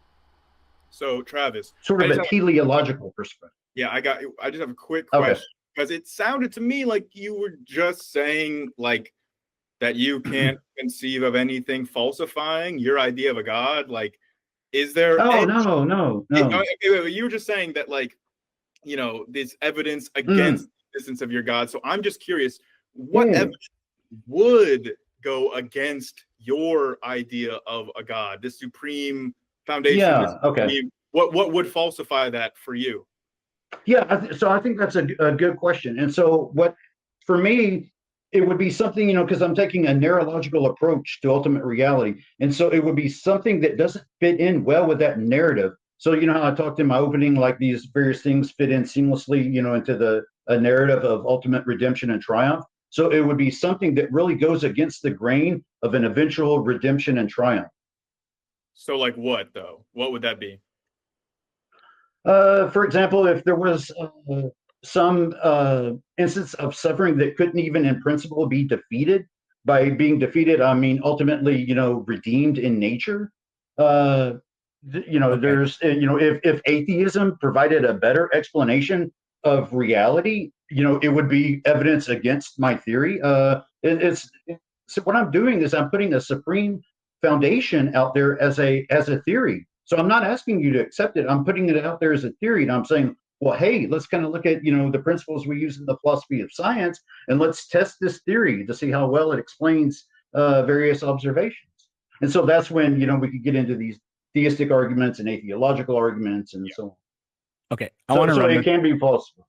I want to run with this. Can we stop sharing the screen? Oh, yeah. Right. No worries. Let's go over to Eric. So, floor is yours. So the idea of there is suffering without redemption or whatever. Now, if you're just going to claim that Jesus really did live and resurrect, and that's true, so ultimately there was a redemption, then the only proof that would the only thing that would disprove that is if we can prove that the resurrection didn't really happen. But I don't want to go down that road because we just got done talking about the resurrection for a long time. But I want to talk about what I think the biggest problems with the problem of evil are like the pointless suffering. So the key to suffering is in the natural world that we see, and why I think this is not that this counts as evidence against an omnibenevolent God, is that the suffering that is inflicted is done by impersonal forces. And I don't really think that there's room for impersonal forces in the theistic world, because you'd have to claim that God desires a cosmic ray that strikes somebody and mutates a mole on their arm and gives them cancer. God would desire for that to happen. And I don't think that really makes any sense. And there's also the problem that suffering is actually the means of creation in the natural world. Organisms are shaped by this brutal competition in and amongst themselves and within nature to try to exploit niches and to try to reproduce. There's other stuff I want to talk about with regard to that. Okay. But I don't want to just go on forever. So Really, quick, if I could really just quickly, Sure. Okay. one thing that would count for you as evidence falsifying God would be if atheism would be a better explanation for our observable reality. Well, I have 5 aspects of our observable reality that I went through in my opener that I at least would consider atheism to be better at explaining than theism. So I think right there, you've got your sufficient falsifiable. But we'll okay, yeah. So let me come into that. I'm glad we brought up the problem of evil, because see, I have a real love for the philosophy of religion. That's like what I've really read the most on is the problem of evil within analytic philosophy of religion. So to kind of start off with like teleological evils, natural evils, and so on. And so what matters here is going to be our axiology, which means what kind of, because you were talking about, God would have to want this ray to be harmful and so on. And so what we're looking at is our fundamental axiology, which is the God justifying norms of allowing suffering. And so the kind of axiology I was going to go with is, in fact, I mentioned it in my opening, is what's highlighted by, thinkers like Roderick Chisholm, Trent Doherty, Marilyn McCord Adams, and that's what's known as the defeat condition. And so this states that God is permissible in allowing bad states of affairs that are in principle defeasible. And the way that they can be defeated is by being that piece being integrated into an overall good whole that eventually becomes valuable and non-regrettable to the creature, be it a human or an animal. So I do believe in the animal afterlife. And so the view just to clarify, okay. You do believe that both Eric and myself, if we do not repent, we will ultimately not have any redemption, and that we will just suffer forever, right? No redemption for us. No, I don't believe that at all. No. Nice. Okay, Not at all. that seems to be kind of different than the standard Christian belief. And what's the redemption for? Wait. If Eric and I continue being atheists and we don't convert, we don't accept Jesus into our hearts, what is our ultimate redemption then? Since you believe fundamentally that the entire arc for all beings is one of ultimate redemption, what is our redemption ultimately? Well, see, I lean towards Christian universalism when it comes to that. But there's another response I can give too, that God doesn't have to necessarily grant heaven in order to defeat the suffering. So one way that in principle he could defeat the suffering for an agent on is to show that show them that their life was valuable and meaningful, and how they could have participated in an overall good whole had they chose it, and moreover any rational being would have chosen in their place. And so that's Trent Doherty, for example, will take that route. Me, I'm sort of a hopeful universalist in that I think you, for example, like let's say your atheism now, well, I think it's valuable because I think it can be truth tracking. It's a way of facing reality and trying to see it for what it is. So I think there is some value to it, and I think at this point it will become a non-regrettable part of your identity on the whole. And that I think how I was talking about. But you're saying that I'm going to be like suffering in the afterlife, but I'm going to be like, what? I didn't say you would. All right, guys. Eric's trying to jump in here as well, so let's make some space if we can. Eric, you look like you're trying to jump in. Yeah, I just want to evolve this problem of evil discussion a little bit, because what I typically hear, and I heard a little bit of this response from Travis there, is God allows suffering to happen, and that's part of a workaround for the problem of evil. But one of the big issues I see is that God directly commands and desires for suffering to happen. So, for example, even in a country like the United States 100 years ago, 1 in 5 children died before the age of 5. And that was mostly due to infectious diseases, right? So right, naturally, yes, and what we know is that God commanded that foreskins be removed in an era where infectious diseases would have been a far greater killer of people, and causing untold amounts of suffering for peoples afflicted by it and for grieving families who lose a child. So God said, I need you to cut off those foreskins, knowing that that would cause just an immeasurable amount of suffering. And God could choose not to do that, but God desired for that to happen as a selfish means of, like, we don't have to get into the theological reason for why circumcisions are happening, or why they're done, like as a partial flesh sacrifice to discount real human sacrifice. Some people think that's why it is. Some people think it's for other reasons. But that's God commanding that to happen, not sitting back and being, which I think the indifference to allowing suffering is not consistent with omnibenevolence either. But God also does things like command that people be exterminated rather than revealing himself to them. And we could talk about the story of Job next, but I don't want to ramble too much. I want to let you respond. Yeah. Okay. Thanks, and I appreciate that. So when it comes to for some temporary time T in the Old Testament, I would say number one, the Orthodox Church doesn't necessarily take that interpretation of the Old Testament, and we're obviously under a Christological view now that doesn't entail the foreskin aspect, and there's a lot of different ways that can kind of be dealt with, given ancient Near Eastern literature. Well, don't do it, but they did do it, and it was under the command of God. Right. Okay. So, and you're saying that that's part of the problem of evil. That's part of suffering. And so here's it's not God allowing suffering. Right. That is God commanding it to happen unnecessarily. Yeah.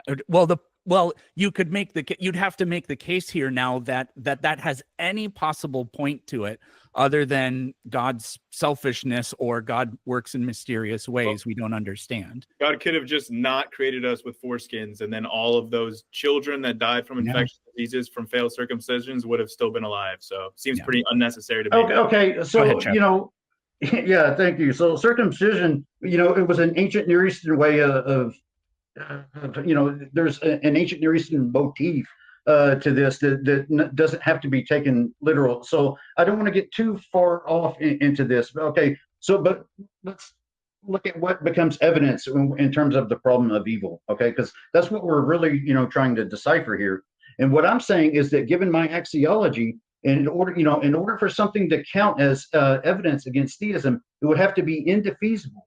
And then what that means is that it can't even in principle be defeated, because I'm applying a defeat condition. And so, and I've also talked about a Christological narrative of redemption. And so if there is a story, a grand metaphysical story of how creatures come to overcome their suffering and eventually become saints and heroes and victorious, well, part of that entails undergoing bad states of affairs. And so what I'm saying is that this a narrative of eventual triumph and redemption, at the very least, has more explanatory power given the states of affairs like suffering than just the principle of indifference alone.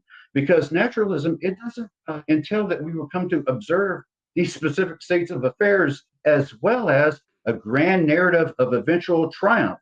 And when it comes to the foreskins and so forth, you could just say that it was part of an ancient Near Eastern motif that kind of marked out for the Israelites that they worshiped the one true God and they weren't part of the Canaanite system. And as I've mentioned, Eastern Orthodoxy takes a lot of the Old Testament allegorical, so they're not even committed to the literal truth of it anyway.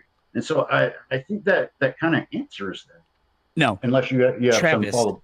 Do you think that God commanded Israelites to remove the foreskin from their children? Yes, I think it's in Scripture. Yes. Why did God do I think that? Do I think? I think it's an ancient Near Eastern motif against war, that it represents war, and so why would God care about ancient Near Eastern motifs? But why would because God? That's what the Old Testament is. It's an ancient Near Eastern motif. Right, God can do anything, and he chose to cause untold infant death and suffering as well as for parents. You're How okay. can an omnibenevolent being do that? Okay, let me How does explain it make what's going on logical here. sense for an omnibenevolent being to do that? Okay, so let's kind of get this back in gear. What you're doing is you're assuming what's known as a necessity condition. A necessity condition states that a God of a certain We moral can end the screen ethic share would for now.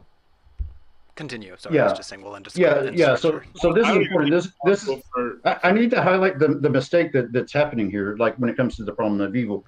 So what's going on is you're assuming sort of what's known as a necessity condition, and that states that a person of a normative moral ethics will do will only allow suffering when to not do so would cause like some greater suffering to occur.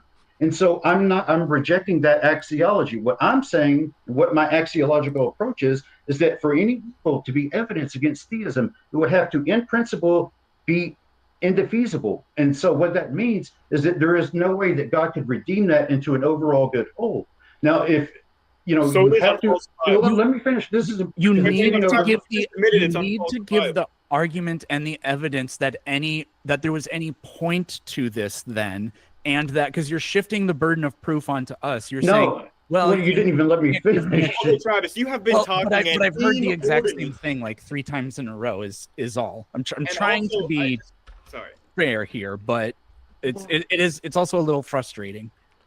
Well, I'm yeah. Yeah, hold on. Grayson's trying to jump in too, guys, for quite a bit. So go ahead there, Grayson. Oh, Even though okay. I was gonna say I know I wasn't totally fair, just because I know you're usually very capable of jumping in. But yeah, I'll let you go ahead. Go ahead, Grayson. Yeah. Yeah, I'm just saying that there's a disproportionate amount of time here. I think we are being fair in the time, and personally, I cannot wrap my head around the fact that an all good, all powerful God could create a universe that has any suffering at all. At all. It seems a perfect being could only make perfect creations. The fact that our universe is fallen means that it couldn't have been created by a perfect being, in my opinion. I'm happy to be Okay. But mainly, the point I want to bring Mhm. up is what I see happening here is that I asked you, Travis, what would falsify your belief? And you said it would falsify your belief if you could show that there's unnecessary suffering. But now you're trying to say that it would have to be shown that this suffering that we're claiming it to be unnecessary, there is no way that an all-powerful God could make that suffering worth it in the end, which It was in my opening statement. It was in my opening statement. which obviously an all-powerful God could do. So therefore, it is therefore impossible to prove that an all-powerful, all-good God could not redeem any suffering. Therefore, it's impossible to show you, based on your priors, any unnecessary suffering. Therefore, your beliefs are unfalsifiable. And I also I just like to it's- point out you that have- testable and unfalsifiable are 2 different things. That's all. Yeah, and not only that, but if we're going to be anywhere, remotely, using philosophy here, you have to assume my axiology. The theist chooses their own axiology, and so you have to make objections that fit within that axiology. So, let me just grant that on a necessity condition, like you were saying with the foreskins, yeah, that could be evidence against them, but that's assuming a necessity condition, which I'm not doing. I'm assuming a defeat condition. So it would have to, in principle, be indefeasible, that God could not, and so what it means to be defeated is that, that agent will see how it was integrated into an overall good whole that becomes valuable and non-regrettable for them. For instance, like let's say a lot of people that suffer, well, one way that God can defeat that suffering is that they will come to identify Christ and his suffering, and that beatific intimacy they form with Christ will become so valuable to them that the suffering becomes non-regrettable. Because that's what it means for suffering to be defeated, is that it becomes a valuable, non-regrettable part of a larger whole. Those parents and children are long dead by the time the crucifixion and the resurrection happens. So I don't see where their redemption ever takes place. By on the whole, it means their eternal life altogether. That's what on the whole You're means. trying to tell us, Travis, that eventually, in the far, far future, that if Eric and I don't repent and we continue to be atheists and we're burning in hell, that eventually we are not going to regret our atheism. Even when we're burning in hell and suffering eternally, we're going to say, oh, you know what? I don't regret being an atheist because I understand God has told me that the good it served the overall scheme of things. So I don't regret it at all, and I don't regret it even if I'm suffering eternally for it. That's what you're trying to tell me, is that one day I come to that realization. Well, yeah, I mean, but not the suffering, because like I said, I'm partial to a Christian universalism where all will eventually be saved, and that hell is more restorative than punishment. It's punishment, but it's in a restorative manner, not retributive justice, but that it restores. So I mean, eventually I get paroled from hell, and then I get back into heaven. You can look at it like that. Yes, you can look at it like that. Oh, okay. I That's thought very you just anthropomorphic, but yeah. I thought you just stayed there until you liked it. I was gonna say this is getting freaky. Okay, hold on. Let's let Apollo back in your tail. You got it. You got to learn your lessons, but you can think of it as like an extended purgatory of sorts. It's where the suffering, because in the Orthodox tradition, the suffering of hell is not God putting you in some torturous dungeon. What it is God reflects light and love, and so those who could reciprocate His love experience that has warmth and light, whereas those who don't reciprocate His love, His holiness is experienced as suffer. It's overwhelming to them, and they can't stand it. And so what that does is it can eventually purge away all the sin, to where the agent then becomes gets into heaven. And so. Right, like a really intensive spa treatment. All right, I think we hammered this one. So, Apollos, do you want to like that? You could that is consistent within analytic philosophy of religion. Sure. All right. It's anthropomorphizing it vastly, but you can look at it like that. Sure. I want to hand the floor back over to Apollos to go down some of the roots and arguments that he was getting into there with his screen share before we got all into back into Eric's intro with the problem of evil and stuff like that. So yeah, no worries, nothing in particular. Yeah, I think. How late are we going to tonight, by the way? Well, we can get. I think we went over an hour. Yeah, we can get into the super chats if you guys feel like that would be more fruitful at this point. If you guys are all done unpacking. I think that we've touched on everybody's openings, so I think we're probably good for super chats, right? You said that you think that the resurrection is the most well-attested, well-documented miracle, and I was giving an example of another one that's not the resurrection, that, like 30,000 people are apparently witnessed Our Lady of Fatima in 1917 in Portugal, which is a vision of the Holy Virgin Mary. So everybody. Yeah, well, it's not unilateral in the sense that some people who went there didn't see something. So, whereas with the disciples, everyone in the room saw the risen Jesus. Yeah, you know what? I understand that you just claimed that, but I'm not sure if you have any justified reason to claim that. You're saying that are you just going to go back to the 1 Corinthians, the creed? About saying that it appeared to the 12, how do you know that was everybody in the room? Yeah, and also with regards to the Gospels, being historical reportage and them not reporting anyone who didn't see anything. Obviously, they would not report people that said, actually, I was there and I didn't see this resurrected Jesus. You understand why the early Christian gospel writers would not report someone like that, right? Yeah, but there's no evidence to suggest that basically that there is that there was someone over there who didn't see something. Whereas with the reports of Fatima, there are definitely skeptics who travel there and that's because the big difference is that we have eyewitness firsthand testimony for Our Lady of Fatima from people that were actually there. We don't have that. We have Paul. Paul was not there. Paul was not an eyewitness. Paul was not the eyewitness. He was the eyewitness to his own appearance. That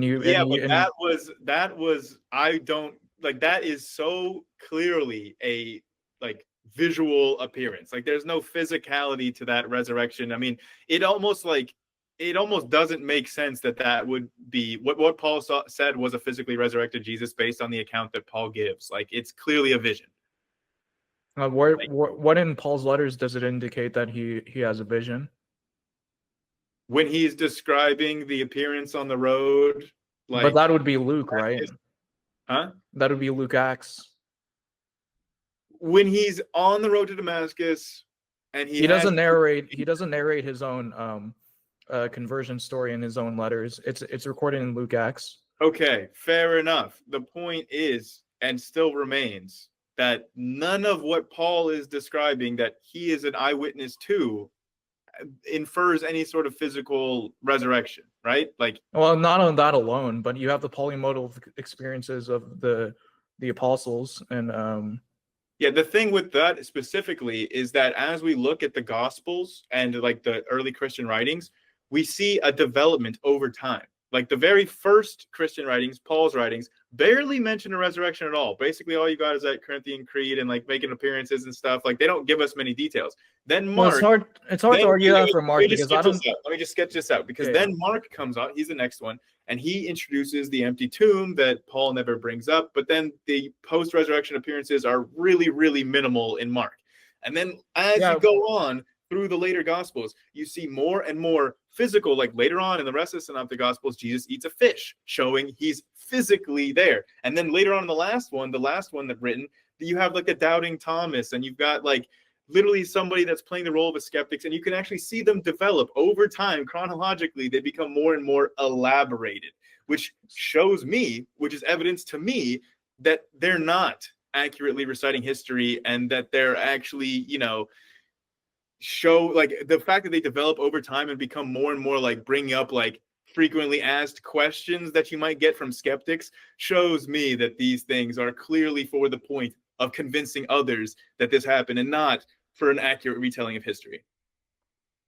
Yeah, well, Testify actually did like a really good video on this where he shows that, like the developmental hypothesis like can be scrutinized on the basis of like, say for example, Matthew, who's earlier than Luke and John, records like the saints coming out of their tombs and the Roman guards.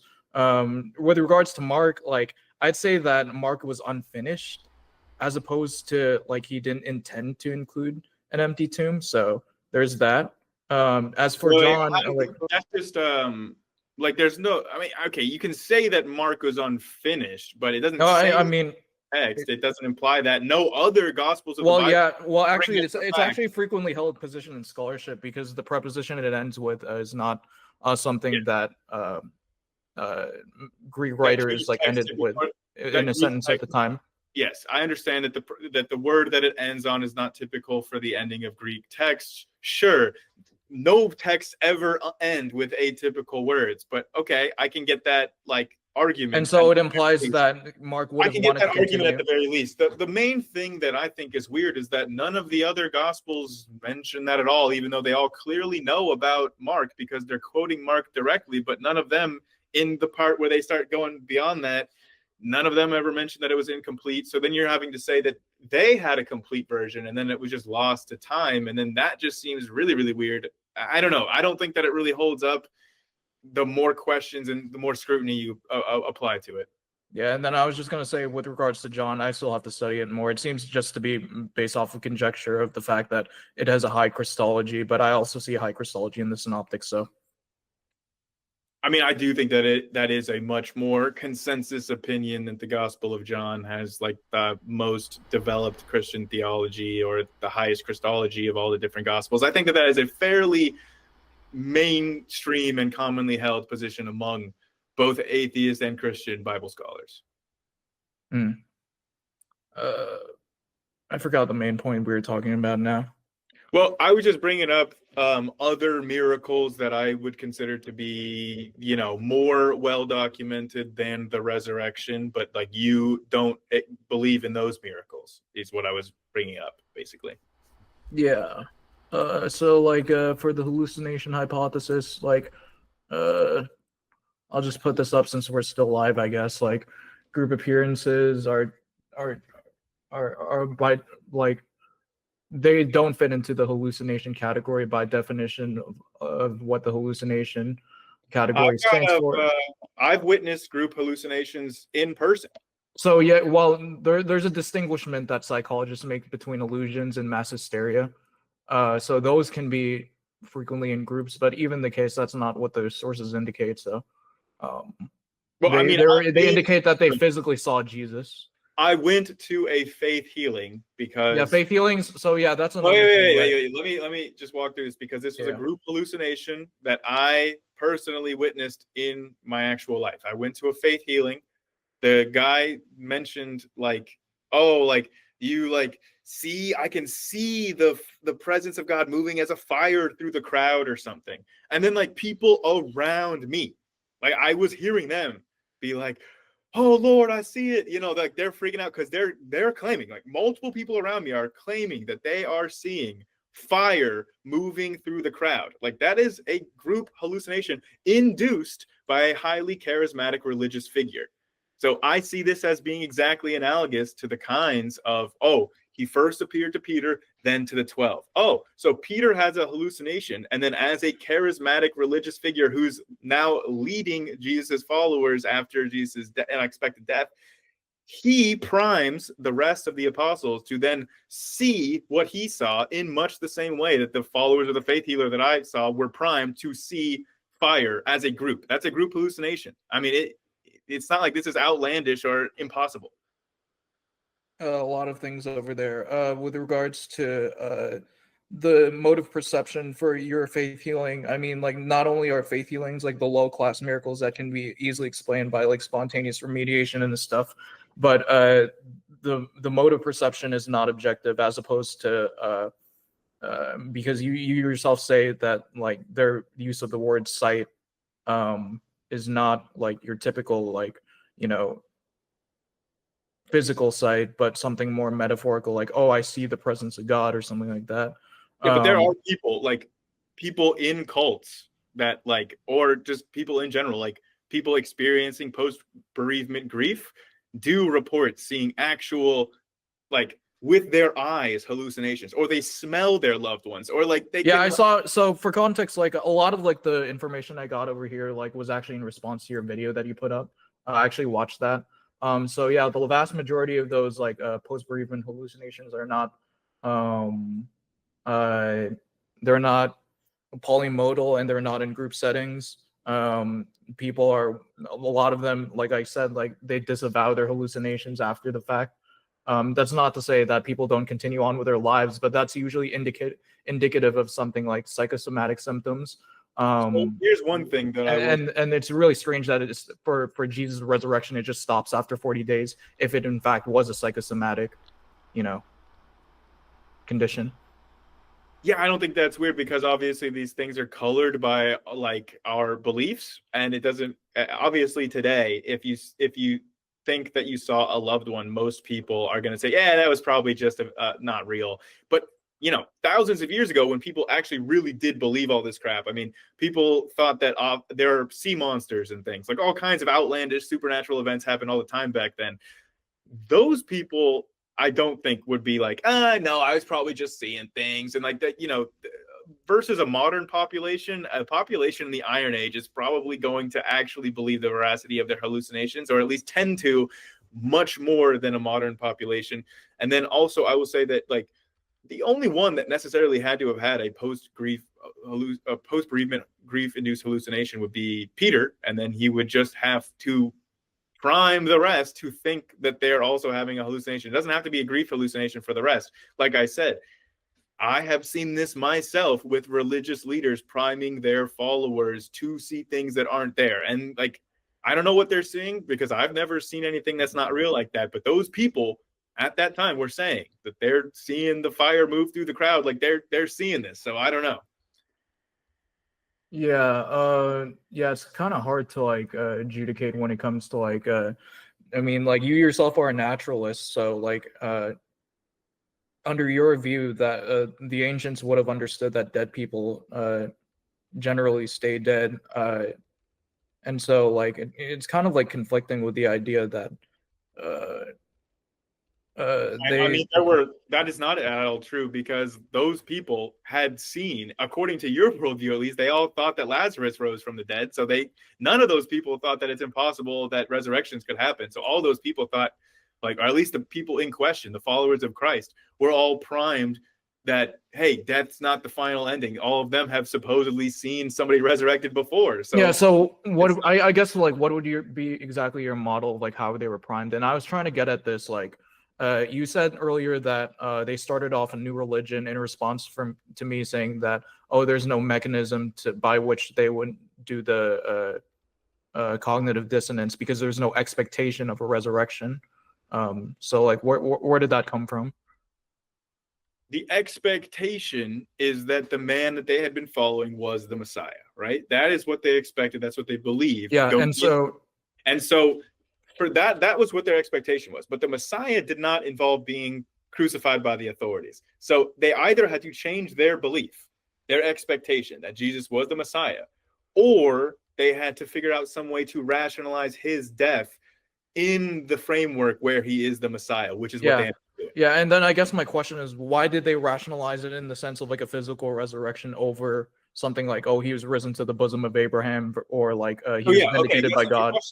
I don't think that they did, and I don't think that there's much historical context. Okay. Maybe. I mean, I'm open to being proven wrong on this, but when I see Paul's writings, the earliest writings of Christians, I'm not sure where you're seeing anything about a physical resurrection rather than just an appearance, a visual, a spiritual presence that they're feeling or whatever. And well, part of it is the logic, right? Like the whole logic of if Christ hasn't been risen, we won't be risen. Kind of doesn't make sense if it's just like a spiritual resurrection. I don't really get that. Maybe that's something that I just But since he was risen, we will be risen, and therefore our lives are worth living. So. Yeah, I don't know. I mean, a lot of that theological points I don't really get. I mean, maybe that's just a point of me not being a Christian and not understanding why. To me, it doesn't make a difference whether or not the resurrection is physical or not. One of my friends said that the live stream is muted. Wow. This whole time? No, it's not. They're just messing around. They're trying to throw you off. I was gonna say if it's one person that's gonna say that to try to mess with everybody, but we are very much getting audio levels right now. Cool. Okay. So don't let them throw you off. Let's continue. This is great. And yeah, don't let me distract you. Let's carry on. Well, this only came about because I was still raring to go after the actual debate stream, and I was like, hey, there's some points I still want to talk with Apollos backstage.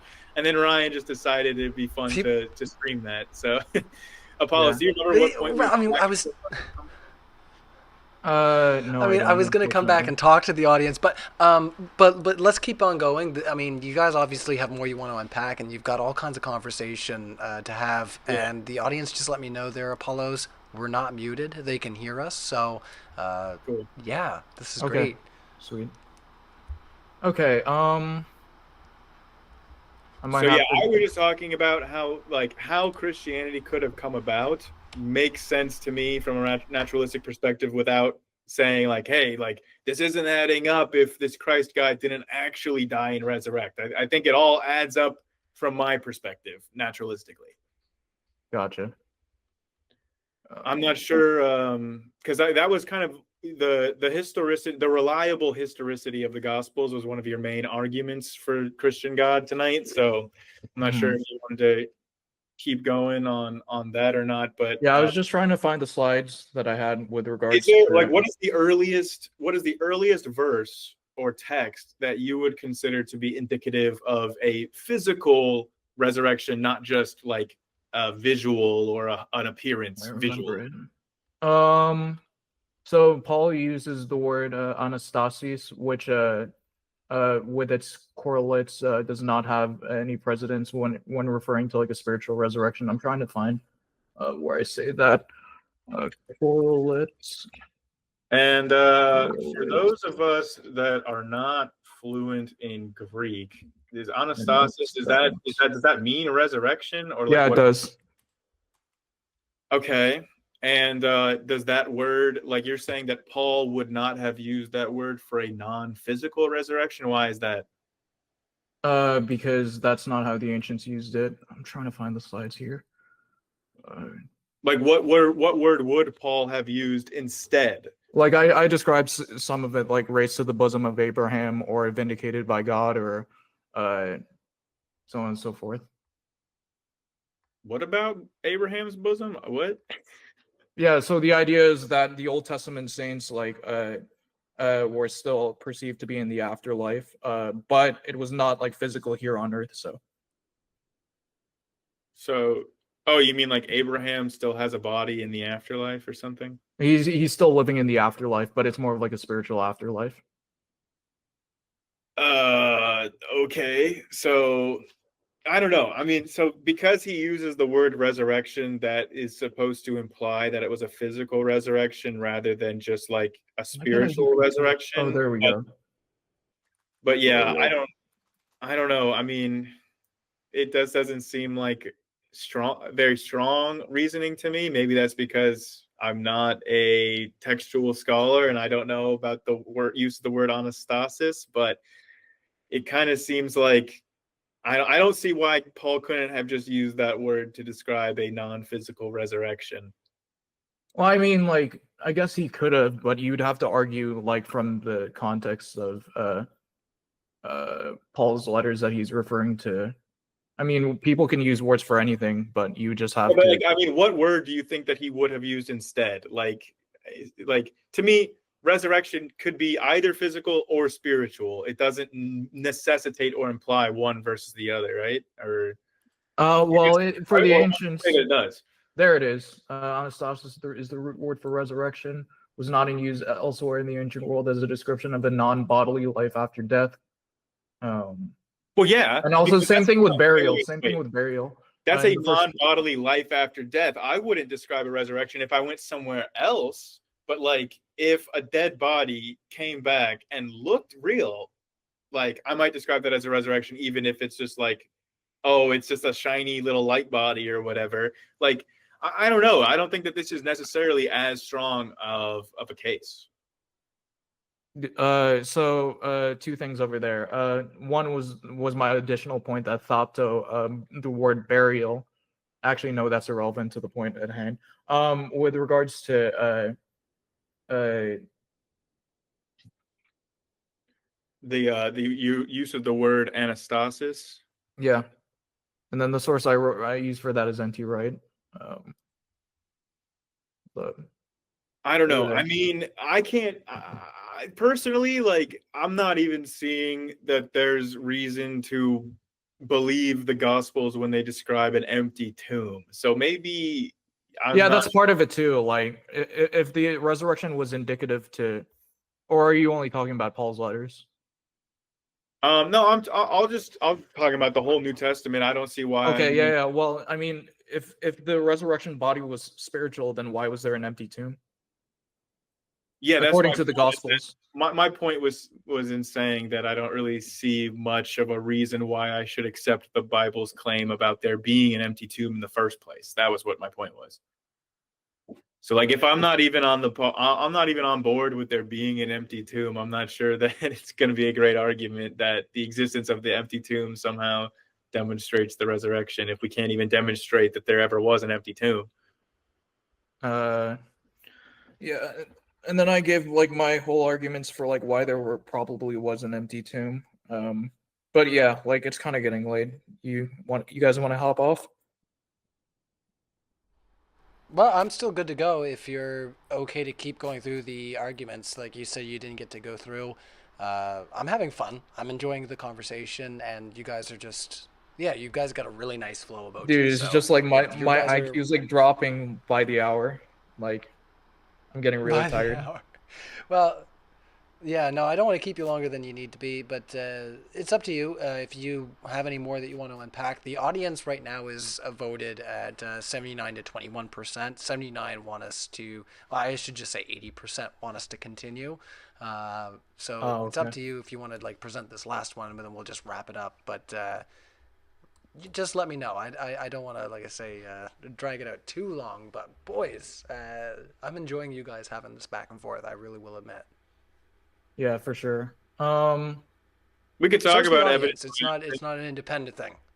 We could talk about evidence of absence not being the same as absence of evidence, because I feel like I was expecting to hear that as a criticism for some of the evidence that I was bringing up for atheism. You didn't really bring that up, but I do think that the absence of evidence is evidence of absence if we would reasonably expect to see the evidence in that. Yeah. So yeah, like I made these slides just in anticipation that someone was saying, "Oh, you're just making like an appeal to ignorance or like the God of the gaps is something like that." But like I just pulled from a bunch of logician sources, basically saying that, yeah, it's exactly what you say. It's the expectation that grounds the expectation of evidence that grounds whether or not it's evidence of absence or absence of evidence. Yeah. Um, And I would say personally that in terms of like divine hiddenness, I think that we should, based on the Bible, we should expect, I don't know, whatever the opposite of divine hiddenness is. Like it literally says that in omniscience. the Bible, it says, the heavens declare God, whatever the exact quote is, it's Yeah. supposed to be pretty obvious looking around us that God exists. So the fact that we seem to agree that there's this observation of divine hiddenness seems to be against our expectations for the Christian God.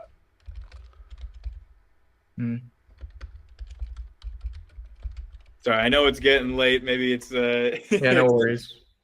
Yeah. But yeah, thanks everyone for like sticking it on. Yeah, I gotta get going here soon. All right, no worries. If you want to head out now, that's totally fine. We can close it down. But if you wanted to respond to what Grayson just said there, and then we can head out, that's fine too. I don't want to just cut you off if you're like, I gotta head out soon, and that's kind of like your whistle of like, I want to keep going for like a little bit longer. I'm like I said, I love it, but you just let me know. Like, Gotcha. no pressure. Yeah, well, I just encourage everyone to go to Stanford Encyclopedia of Philosophy's entry for the problem of evil or the problem of divine hiddenness, which are not the same but closely related. Yeah, they give some really good responses over there. That's where I got like my whole problem of evil like meme thing from over here earlier. Oh wait, no. Can I give one quick analogy for like the problem of evil or whatever about how I see this, and then we wrap it up? Yeah. So specifically for the Christian God, we are told that this God is all good, all powerful, morally perfect, blah, blah, blah, all good. And yet we're told that this all good, all powerful, all knowing, perfect God created a fallen creation. That doesn't make sense to me. That's like saying, oh yeah, but it's fallen because he created man with free will, and then that's why it explains why there's so much suffering today. But like, that's like saying, oh, I have a master chef that everything he makes is perfect. He's the best cook in the world. But this creme brulee that he made, it just collapsed on itself because one of the ingredients in the recipe that he used was free will, and that caused the whole creme brulee to collapse. It's like, well, wait, he can't be a perfect chef if his creme brulee collapsed because he messed up one of the initial ingredients. That's exactly how I think of God. It's like, this God cannot be morally perfect if his creation is so morally imperfect and full of suffering and evil and whatever, because he messed up the initial conditions that then led to that creation being fallen. It's fundamentally incompatible with this Christian notion of a perfect God. That's fundamentally, I think that the universe that we live in now is incompatible with a Christian God for that reason. I think that that's one very strong line of evidence against the existence of a specifically Christian God. Gotcha. Well, I'd say with regards to the chef analogy that you kind of like presuppose that he was perfect and like a perfect chef, and like the idea that like him creating an imperfect cake is somehow like evidence of his imperfection. Yeah. Well, there are other ways by which we can delineate that he's perfect other than just the mere creation. So wait, could a perfect being do something imperfect, like an imperfect act? No. So well, I mean, the thing is like it's being unilateral with the term perfect. Like there are values in which God has been like there are characteristics and like but you values by which perfect, God right? are fulfilled. But you do believe your God is perfect, right? In the sense that he doesn't need his creation, yeah. Well, most of the Christians I talk to, they say that their God is perfect. He's morally perfect. He Yeah, cannot. he's morally perfect. Yeah, I agree with that. Okay, so then a being that's morally perfect could not do an act that generates like imperfect. Unless he had like another thing he was interested in, namely the freedom of Our human viewership choice. is climbing again. So for real? the Like, you don't issue want me to is alert you. We that went from 200 back up to 300. if Gotcha. God is more interested in free will and the freedom of decisions than he is in moral perfection, then I wouldn't say he's more interested. It's just another factor that he has to take again, into account. I think that an actually morally perfect God could never sacrifice moral perfection for free will. I think that that is fundamentally an act that a morally perfect being could never do because it's a morally imperfect act. Because you're sacrificing moral perfection for something that's not moral perfection. Therefore, it's an imperfect act, and a perfect being is incapable of it. I didn't get that one. But like, yeah, I think we can close out. All right. Well, it was very good. All right, talking no with you, worries. Apollos. Yeah, you too, Grayson. Sorry if I'm not Appreciate it, really Apollos, interactive and, right now. I'm just. No, that's excited. all right. I want to apologize to you, Apollos. You know, I'm sorry if you felt pressure from Modern Day Debate or myself to stay out a little bit later. But it does seem like, you know, I tried to give you as many hours as I could to let you know that that's not what I was trying to do. But yeah, no, I do apologize if you felt any pressure to stay just based on the fact the audience is loving it. I did want to let you know, not for the sake of pressure, but for the sake of the fact that you guys are loved. People are really enjoying your type of interaction here on screen. So that's more about what it is about. Like I said, you guys are coming across to people. You're not getting your thoughts lost in the weeds here. Everybody hears you. And that's important in these discussions. So let's close it out there, guys. Legendary performance from Can I have Grayson and I Apollos. have one final closing word, Ryan? No, go ahead. Fine. Okay. All right, what is it, I just Grayson? want to What's up? say that the Earth Just is picking. flat. Fire rig! I almost swore. We don't need that tag. Get Clip the hell that. out of here. All right. See you guys.